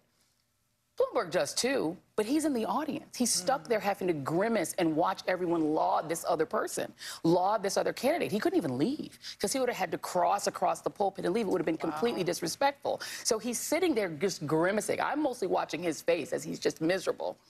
And when he finally gets up to speak, after really being laid into by the pastor for his policies against black people, stop and frisk, things like that, people turn their back on him in the church. That doesn't happen in churches. These are formal. AME is a formal kind of church. When Biden gets up, nothing but love. He gets up and speaks. He turns to Reverend Sharpton. He says, you remember this and that, Rev? Pastor, you know we go back. He's got relationships. Bloomberg just had money. And when we got out onto the Edmund Pettus Bridge, Bloomberg was booed. He was heckled. People were chanting, stop and frisk. People weren't exactly eager to march next to him. This revered moment, when Biden had left, he wasn't even marching. People who were already out, Pete Buttigieg marched, Amy Klobuchar marched, Elizabeth Warren marched, all these other people, but it was still Biden's home. And that means, that told me, oh, Biden's going to win the whole South. And indeed, he not only has won it, he's won it resoundingly. Yeah, black voters said, you know what, that's nice, you want a revolution? The answer, no. There's the scene Joy Reid's been talking about. And it reminds me of a phrase that came from law enforcement, allowing people out of jail early credit for time served. they award credit for time served. And that scene of some of the congregants turning their backs when Bloomberg spoke was beamed around the world. Remarkable. Breaking our coverage. We're back, still watching Texas, watching California, watching this race. Here is the great state of Texas. And 228 delegates. Look at, we can't make this up. Graphics don't lie. Nor does Steve Kornacki, who during the break flagged us that in Texas there had been a change. Steve, what is going on out there? Big state, small margin, 450 votes right now separating Joe Biden from Bernie Sanders and the lead in Texas. And I keep looking at this thing very closely because it keeps changing and it keeps getting closer.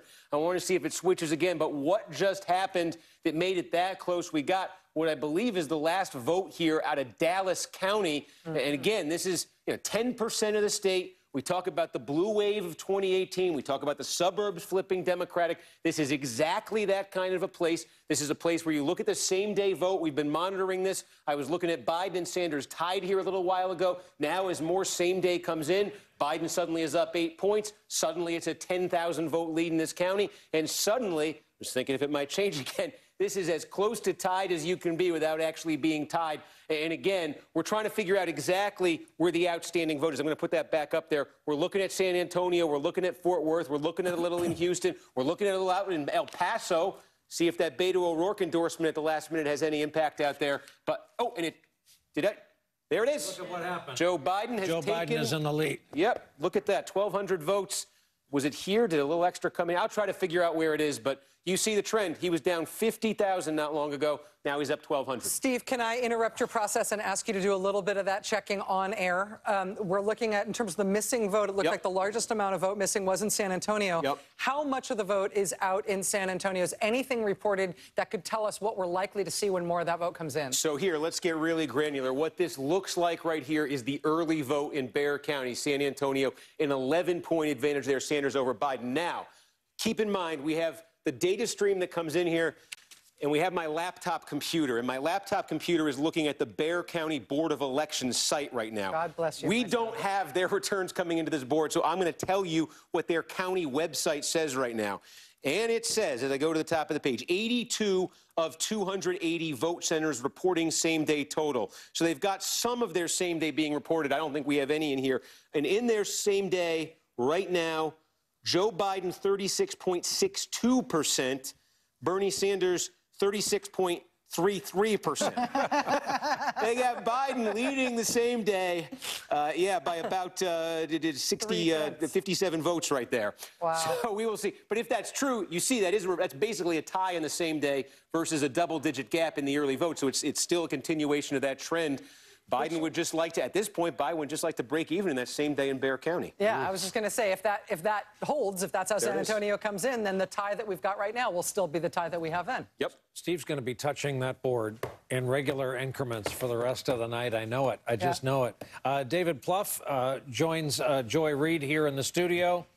Is it fair to say, you look at Dallas County and the sway it has politically, that if you work in politics and can fog up a mirror, that's where you would have put last night's Joe Biden event? Yeah.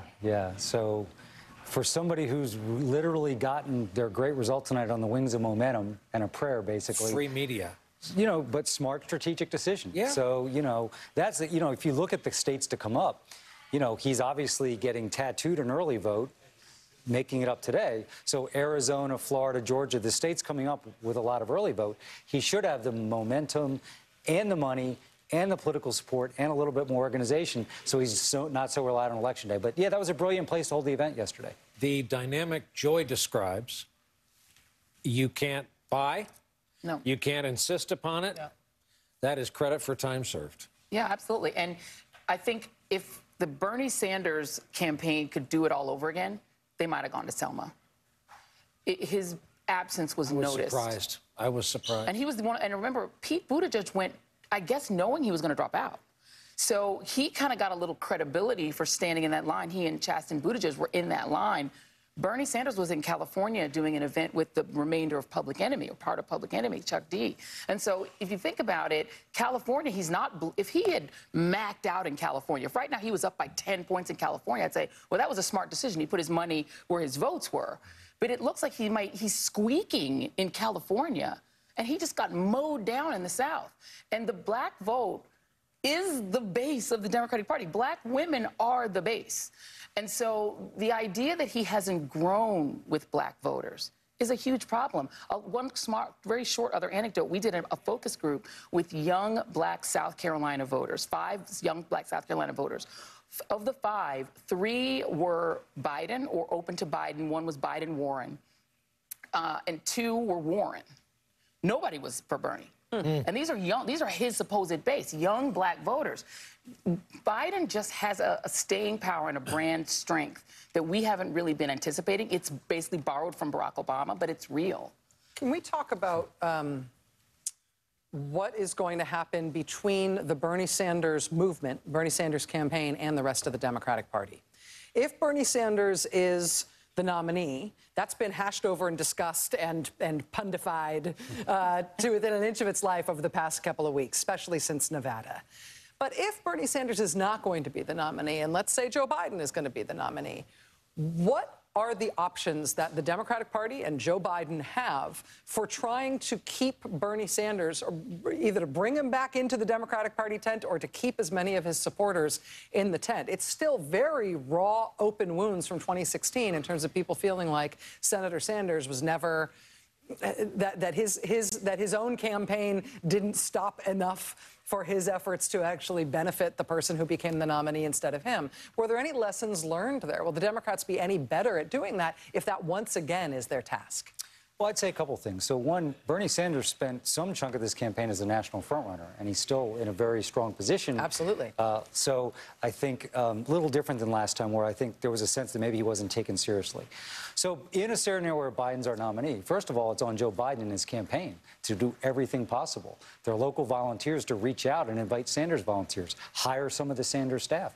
I'm sure Bernie Sanders will do the right thing, but I think actually what's most important is at the more local level, you know, do people feel welcome? Do they feel listened to? Do Sanders people, if he's not the nominee, have the ability to complain about how they were treated? I went through this in 08, okay? The Hillary people didn't come over like that no matter what she or Barack Obama said. We had to work at it. We didn't do everything perfectly, but you got to give people space. And I think there's a sense that, well, Trump's the thing that will unify us. And I think he will bring a lot of people together. But if you don't work actually in it, whether Biden's the nominee or Sanders the nominee, the winner, in my view, better treat that process as seriously as you do trying to win Wisconsin. Because you're not going to win Wisconsin without proper unification. And so, like, let's talk about what that means. Like, in a state like, I'm still watching results in Maine tonight, right, where it's amazing that the primary is too close to call with 84% in. They're still within. Let's say let's say Joe Biden's the nominee. What happens to those organizers for Bernie Sanders who fully expected to run off with Maine the way they did in 2016? They fully expected they were in Sanders territory. They ended up losing at home. They ended up losing the nomination to Joe Biden. What do Maine organizers for the Democratic Party and Joe Biden's invisible campaign in Maine do to make sure that Maine Democrats who supported Bernie Sanders work for the nominee, campaign for the nominee, and come out and vote? Well, so hypothetical situation, Biden's the nominee. You know, you'd have local events all throughout Maine in both congressional districts. You know, the party might organize them, Biden's campaign might organize them, inviting Sanders folks. Since Biden hasn't had much of a staff, I'd look to hire some of those Sanders staff. I'd have house parties. I'd have listening sessions. You just can't say, hey, general election started. And I know that sounds like it, but I think my point is, if you don't treat it with great care, again, with the maniacal intensity you would winning the general election for a period of time, you're not going to get to where you need to go. And the truth is, Biden has showing great strength in suburbs, great strength in the African-American community. To beat Donald Trump, we need it all, including not just young vote, but the passionate volunteer support from young people. It's got to be there. So, you know, it's going to take work. I don't think, if we're sitting here on the stage November 3rd or November 4th, and Donald Trump strides into the Mar-a-Lago ballroom having won re-election, my guess is the #1 reason won't be because we unified, but but it's going to be the top, 5 reason, and we got to take it seriously. I know that's a scary thought, but we should keep that in mind, too. Oh, yeah. That's what we're heading toward if we don't unify and work hard. Never far from right here. Our friend, the historian and author John Meacham, is with us, and we can't possibly talk to John Meacham, yes, sir. Tennessee native, Nashville resident, without knowing what happened last night. John, we're so saddened. The loss of life was 25. That's the last number I remember seeing. Those of us with friends like you in Nashville were checking the damage against maps of the city. First of all, tell us how your town is doing. Resilient as ever. 10 years ago, there were devastating floods. Tragically and bizarrely, some of the same neighborhoods that were hit last night were also hit 30 years ago and 20 years ago. It's an odd and sad fact, but these are the best people in the world, and people are rallying around, and we appreciate everybody's concern. Well, we've been thinking about all of you. And on to the subject of the night. What if I'd told you 2 weeks ago that the American South would rise to an extent for Joe Biden to rewrite this race? What I find so fascinating about this is it's a vote for normalcy, an old phrase from the 1920s in our politics. It's a sense that as insane as everything has felt, as unconventional, to say the least, as everything has been since 2015, there is still a resilient core of American voters, in this case the Democratic primaries, but I suspect beyond that, who believe that the basic American project, the basic American experiment, that, as Vice President Biden said tonight, are the folks who believe that we're always stronger the more generously we apply the implications of that most important sentence ever written, that we're all created equal.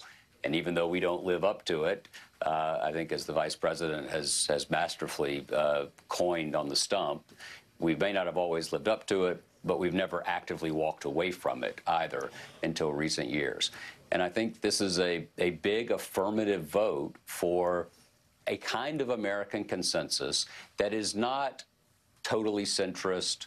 I'm not saying that the middle is always right. There was not a middle path on slavery. There was not a middle path on Hitler. There was not a middle path on the Cold War. There was not a middle path on civil rights. There was a right and a wrong, and there are rights and wrongs. But we have prospered most in this country for more than 200 years, almost 2.5 centuries, when we've had leadership that has basically represented the idea that if we are generous, if we are forward-leaning, if we are open-armed as opposed to closed-fisted, then we tend to prosper more than we regress. And I think so many of us have worried that we are regressing and have for the last 3 years. Vice President Biden has not won the presidency yet, but his success tonight, I think, tells us that people are very interested in returning to a coherent conversation about the country. And it's a conversation in which we can disagree without blowing up the fundamental infrastructure of liberty and prosperity. While we've been talking, Joe Biden's lead just jumped. I just want to show the folks watching at home, Steve's board while Steve works and you and I talk. John, what's the chance that this is going to be the kind of Democratic convention we should have historians on hand to cover? All right. Right. Well, we always hope for that, don't we? And it never quite works out. It's like Lucy in the football. We're Charlie Brown, and we always miss the football on contested conventions. The last one really was 1976, Reagan and Ford. You go back to, I think you have to go back to the 50s for more than one ballot. Yeah, I think look, we're living in an age where Donald Trump is president of the United States, and tonight Joe Biden a week ago who couldn't get arrested has in many ways revived his candidacy and become, I love Joe Mintum, has become this remarkable figure. So as William Goldman said about Hollywood, nobody knows anything. And I think the beginning of wisdom in this political era is we should all be a little more humble about our predictive capacities, which have proven wildly uncommensurate with the task at hand. Hey, John, I guess I would love to hear you talk about what you make of Bernie Sanders and what he put together, because it does represent a genuine anxiety and anger among Americans, you know, particularly white Americans who don't have the covering of sort of, you know, social superiority of the past decades to cover over economic, you know, economic want. What do you make of the revolution he's tried to build, and what do you make of the fact that it's fallen short tonight? It's an incredibly important critique of exactly what you're talking about, of American life. We've had about a 30-year cycle now. When adjusted for inflation, working class wages have not progressed. We have not seen the kind of economic opportunity for people that exploded after the Second World War. But remember, even that was limited. You know, African Americans, women were not participating in the great post-war middle class. And so I'm not being sentimental here, and I'm certainly not being nostalgic. But I do think if you look back at moments that we would want to emulate or that we tend to commemorate, those are moments where someone with the kind of worldview that Biden has have been in the ascendant. And I think that Senator Sanders represents an enduring and important element in American life. Henry Wallace in the 1948 represented progressivism. You had George McGovern in 1972. You've had Norman Thomas for many, many years.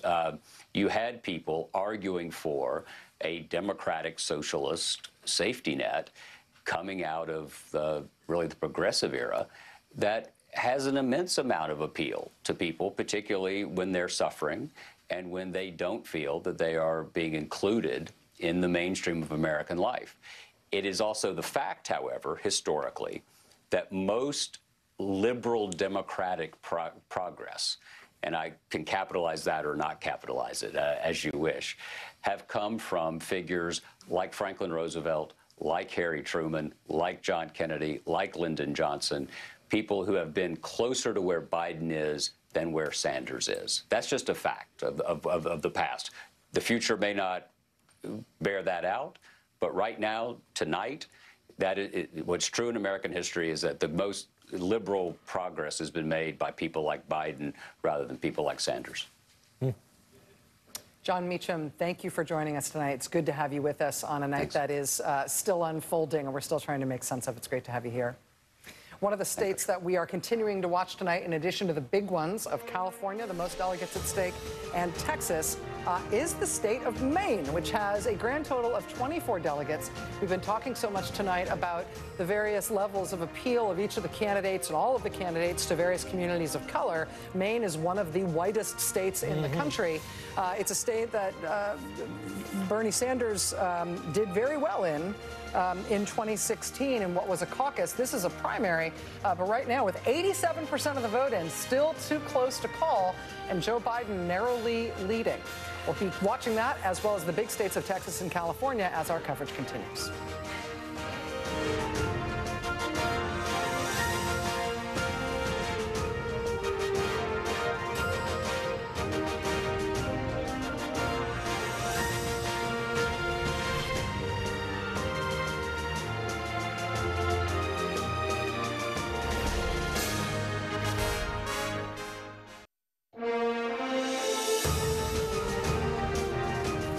They are home to 29 and 40 million Americans, respectively. Texas, California, the two big ones going into tonight.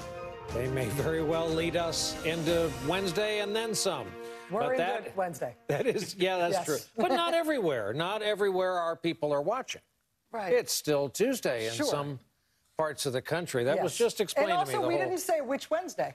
time zone thing. Yeah. Of course, good point there. California, who knows? Steve has been nervously circling his map because every time he looks at it, say nothing of make static electricity contact with it, the votes change, and we're talking about Texas, Steve. Here we go, Brian. Biden now leading in Texas by 25,000 votes. Unbelievable. The trajectory on this has just all been one way. He was down 50,000. I think it was probably about 2 hours ago at this point. Now up 25,000. I can give you a sense of what's happening here. And again, if you've been watching closely tonight, you've seen there are a few places where, I'll give you an example here, Bexar County, San Antonio. You see, again, you're basically looking at the early vote here. But I've been looking over at the Bexar County website, and we've got more. Now, we've got about 55% of their same-day vote on their county website. It's not reflected here. So this is a preview of coming attractions I can give you here.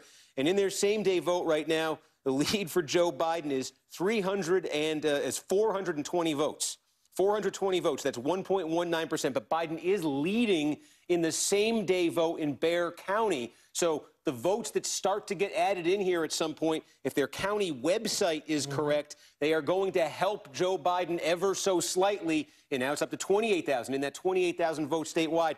Another one I can tell you, again, that difference between the early and the same day. Look right here. Travis County, the state capital. Austin is a very liberal county. Bernie Sanders, Elizabeth Warren doing very well here. How about this? Again, you're seeing a lot of the early vote here. Biden down at 12%. On the same day vote there here, he's running closer to 30%. He's not winning it, but he's not losing nearly as much ground. So basically the situation that we're seeing in Texas right now, I'm just seeing if it changed. The situation we're seeing in Texas is this. I checked a minute ago. It looks like there are about 30 counties where we have no vote whatsoever reported. So that no vote means in those counties there is going to be some early vote. That's probably not going to be Biden-friendly vote. So those are the opportunities there for Sanders to gain. The counties where we already have the early vote in the state, though, even the counties where Sanders is winning, Biden seems to be doing better in the same-day vote. And so that seems to be what has been moving him every time we check in here further and further along, because even in a county where he loses by, as you saw there in Bexar County, loses by 11 in the early, running just a little bit ahead in the same day, and is ticking upward in the statewide count. Steve, thanks. And then there's California. Again, coming up on 12:30 Eastern time. Polls have been closed in California, but that doesn't mean people aren't still trying to exert their right to vote. Katie Tur remains in East L.A. Katie, what's it been like? Brian, the line is shrinking, but it's shrinking very slowly. They've ordered pizza here. A voter sent a number of pizzas to voters here so that they could get food while they waited. This line, and this line is getting smaller, but you can see people are not having the most wonderful time, even though they're trying to make it better with the music and they're getting food. But, I mean, there are folks here with their babies. Nobody wants to be out at a polling place with an infant. As somebody with an infant, I can tell you, for hours on end waiting to vote. There are only 5 machines in there, Brian. We keep saying this. 3 of them are working. They asked for more machines. They did not get more machines. Part of the problem, I know there's same-day voting here, but there's also been voting that's gone on for 11 days at these new voting centers they have in California. But part of the problem in Los Angeles County in particular is that there are 20 million registered voters in California. 16 million registered voters got mail-in ballots. Why did 4 million voters not get mail-in ballots? Because for some reason, LA County opted out of that. They don't have mail-in ballots that automatically go to all of the voters in this county. They're not going to have it until 2022. So those 4 million voters, some of them did get mail-in ballots if they requested them, but a lot of them did not. So same-day voting, coming in and getting in these lines, was the option for a lot of people. And the voting centers, yes, they've been open, but not everybody knew that. So again, the line is shrinking, people are waiting, but make no mistake, there is frustration about how this is going down in California, and this is not the only line. I've seen snakes of lines in Marina del Rey, in Westwood, in Hollywood. It is happening all over this county. People should be saluted for what they've put up with tonight, and Also, you just missed kind of a perfect cartwheel behind you, so salute that little girl. Katie Tur in East L.A. Let's go over to Orange County, Irvine. Jolene Kent standing by. A decidedly different backdrop, but no difference in terms of the wait to vote. Jolene? Yeah, that's right. It's been almost an hour and a half since polls closed, and our new friend Max here is the last guy in line at UC Irvine.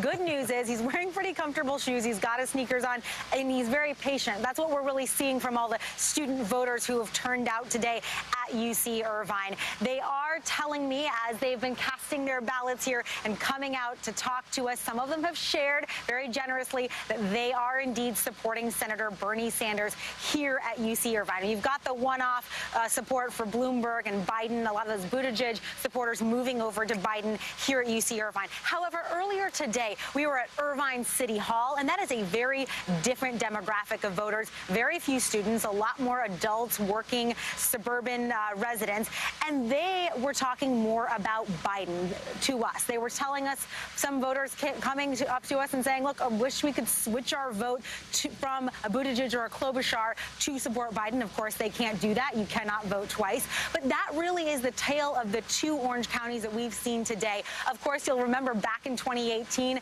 this was a district that had that red curtain that was eventually flipped with Representative Katie Porter. So the question here is, will the Bernie supporters win out? And if those support Biden and they come in second place or lower, where will they go? Will they turn up for a possible Bernie Sanders nominee?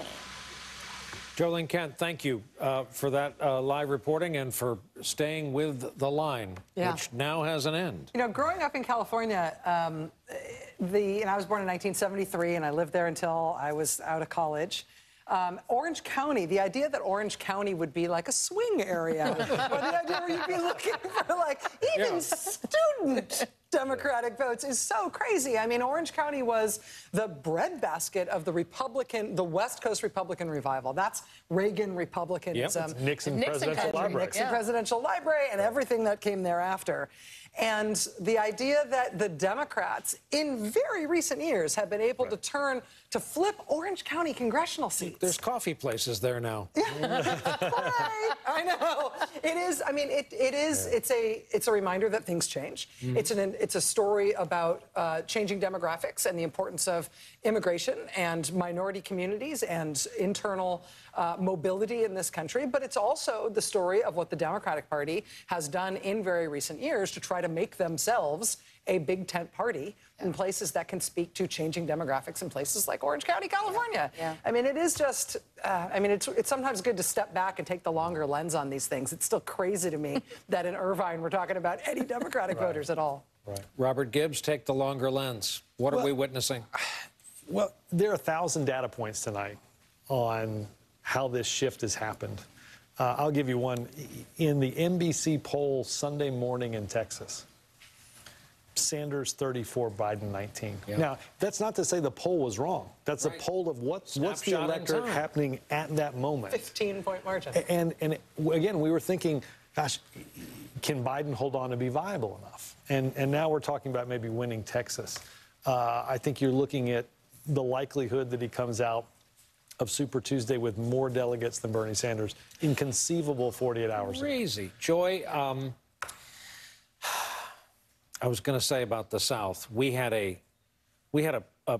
question in the exit poll about whether or not this is still Obama's Democratic Party. Whether or not people wanted Obama's Democratic Party. When you look at the board tonight, what's the answer? Well, I mean, if you look at, you know, if you break it down, white voters who, if you're in the South and you're still a Democrat, you're pretty liberal. And so in these exit polls and entrance polls in these southern states, white voters were saying we want policies more liberal than Barack Obama. And African-American voters were saying, no, we want to return to Barack Obama's policy. So I think it depends. But I think that it is Barack Obama's party in the sense that there is the NBC reporting that he may have signaled without saying kind of what he wanted to have happen, and saw that as a really smart politician that maybe there were just too many people in the field, it was too fragmented, it was too chaotic, and that maybe people need to start thinking about getting behind one candidate. And since Biden showed that he was, you know, alive and well, that he was the guy. The other thing I think we have to remember is that the Democratic Party has not been good about focusing on the South and staying in the South. Like, Democrats go through the South and win a lot of Super Tuesday primaries, and then they go away. But this year, they aren't going to go away, at least they shouldn't, because there was an active South Carolina Senate race that Jamie Harrison, who, let's not forget, was a top staffer to a guy named Jim Clyburn. So he's got the connections. He was the South Carolina Democratic Party chair. So this is Clyburn's guy running. You've got two, not one, but two Georgia United States Senate seats up. So suddenly you've got Alabama, where they've got to defend Doug Jones. This might be the first election, at least since Carter maybe, where you're going to have Democrats have to play in the South. So these votes matter. These are Obama-Biden votes. And so if you're going to be able to, let's say, beat a Lindsey Graham, which isn't easy, but he doesn't win by 70 points when he wins. He wins by 54, 55. He's not unbeatable. And Democrats finally feel like, you know what, maybe Trump has made people so exhausted that even though, you know, 90% of Southern white voters are Republicans, they were. A lot of people moving out of New York, they can't afford to live here. A lot of them live in North Carolina, South Carolina, Georgia. Even Alabama, I mean, even Tennessee. When I was down, there were a lot of New York accents in Nashville. So I think this year, the top of the ticket matters. Jamie Harrison wants Joe Biden to be at the top of the ticket to help him. He sure does. Really badly. And so I think it's highly likely that whoever the nominee is going to pick a black woman nominee. I mean, they owe the black community a lot because the black community is saving Joe Biden's behind tonight. It's highly likely he picks someone like that. Suddenly, the map is bigger. And that's good for Democrats in a world where they needed those 3 states to win. Though I think this is a good point in the programming to say we've just now completed the 4th inning of the baseball game. Yeah, and Joe Biden has had absolutely, and Joe Biden's had a really good 4th inning. The 5th inning is coming up, and it's a different campaign. But it's not. This campaign's not over, right? We've got some states that look pretty good for Biden. There's some states in here that will be pretty good for Sanders.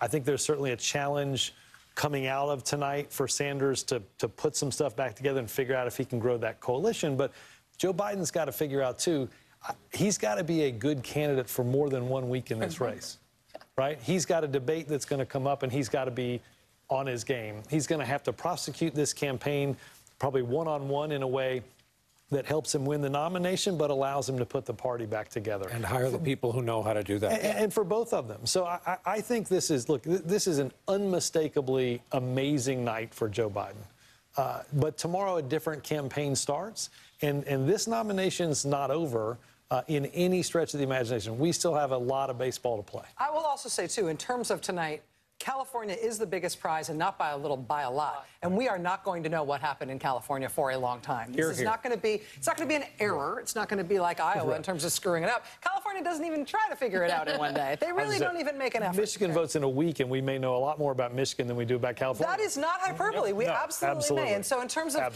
thinking about additional momentum out of this night, yeah, seeing Joe Biden's name next to that gigantic list of states that he's won, including states outside the South, is going to give him thrust. But in terms of California and in terms of the biggest state, the biggest group of delegates at stake, this is going to be an ongoing story for a week plus. We're going to take a comparatively short commercial break. When we come back, we still have Kornacki Cam, by the way, a camera focused on and dedicated to the machinations of our own Steve Kornacki. There he is. That's his right. That's his right shoulder. That's where we're going when we come back from a break, because we have new numbers from Texas and California. Very good.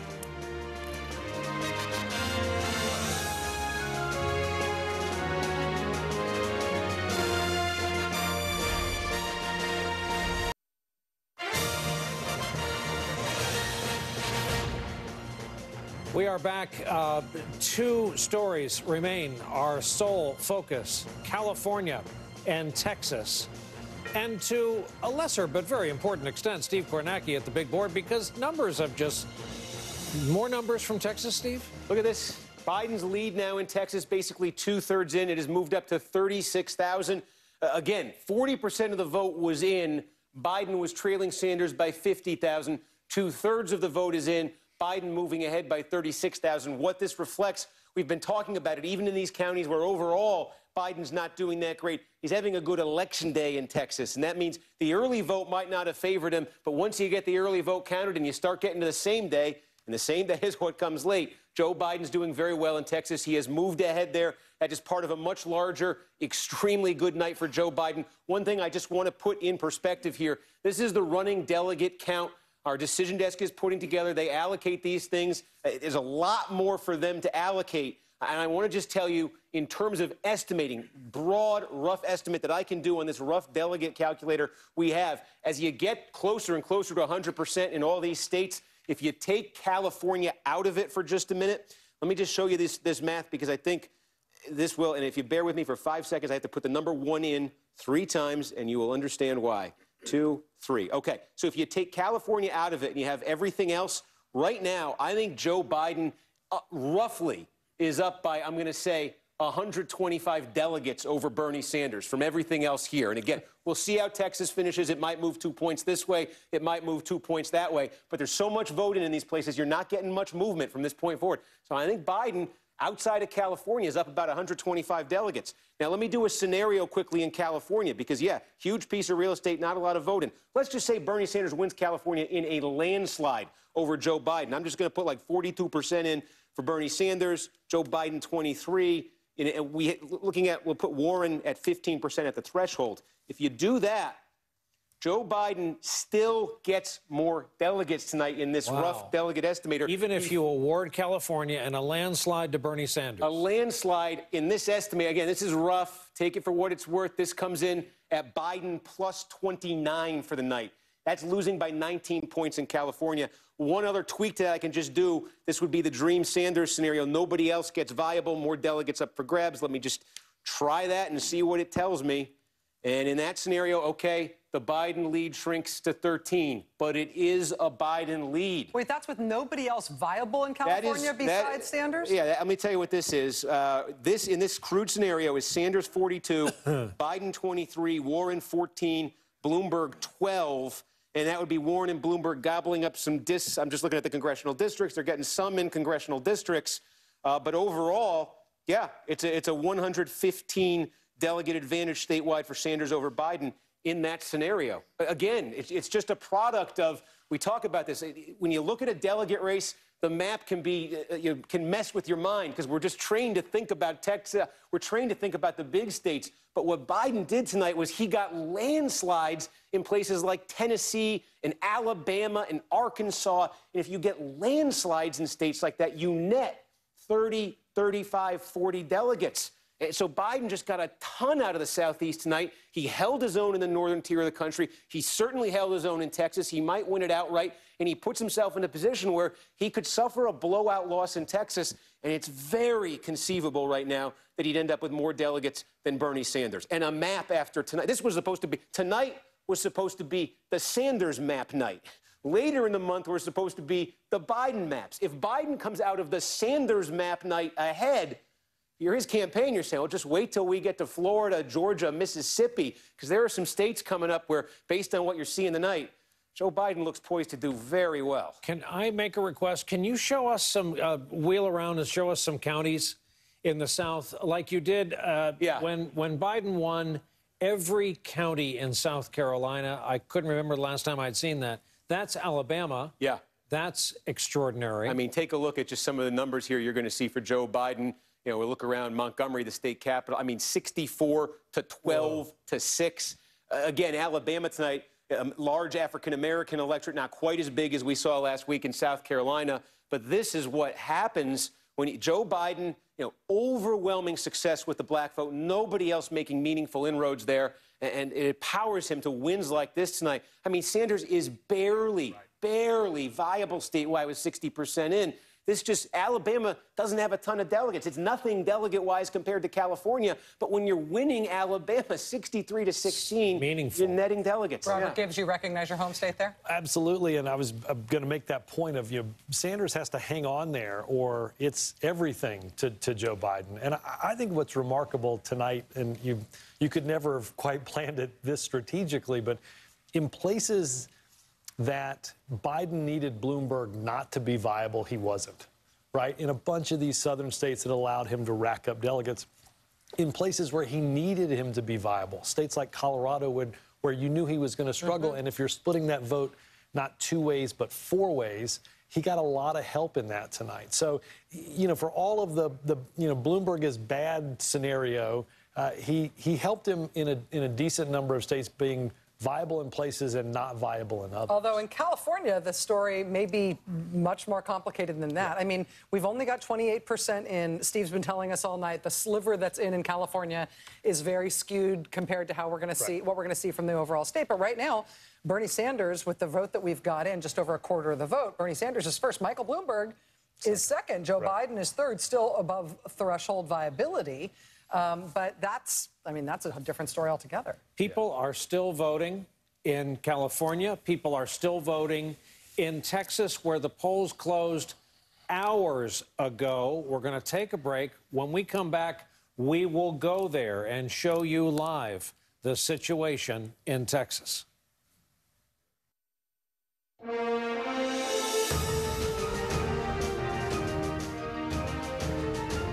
Welcome back, and we're going to start by talking about the race in Texas. And we'll go back a few grade years in school to remind everybody citizenship in this country, adulthood, comes with the right to vote, to be a part of a democracy. People have fought and died for that right, but it's to be expected that you'll be able to cast your vote as an adult. Garrett Hake is in Houston.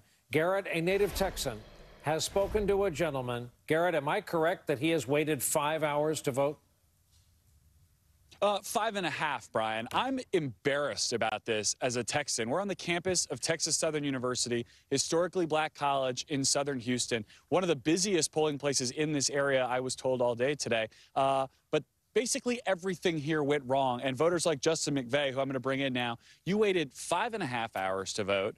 What were you told during the course of the wait? What happened here today? Well, the course of the wait, the whole time we were out here, they were saying that they had some more machines coming in because it was only 20 at first and 10 for Republicans, 10 for Democrats. But as we got closer and closer, like people were coming out saying that the machines weren't working. And then next thing you know, they said, oh, we have 18 more machines coming and stuff like that. And then those machines, when they got here, they had to reboot and they weren't working. So literally the whole time we've been out here, none of the machines have been functioning the way they said it was. And there's only 2 people signing people up to go in there to use the poll. So once it's 14 up or it's 24 up, there's only 3 people going to each poll. 2 total staffers checking IDs to get people in the vote. Yes, sir. 2 staffers.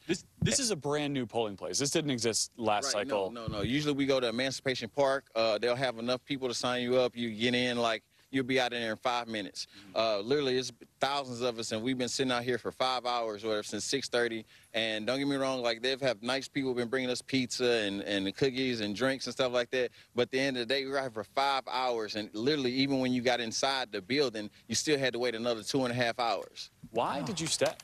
Because at the end of the day, I think we all stayed and we motivated each other because we really wanted to get our vote across, and we really felt like they must have been doing this on purpose to kind of steer people or discourage people to come vote or, you know, just go and walk away, you know, maybe next time. But, you know, you might not get it next time. So I think a lot of people, we really just were in there motivating each other to stick around. You were sending a message just by not going home.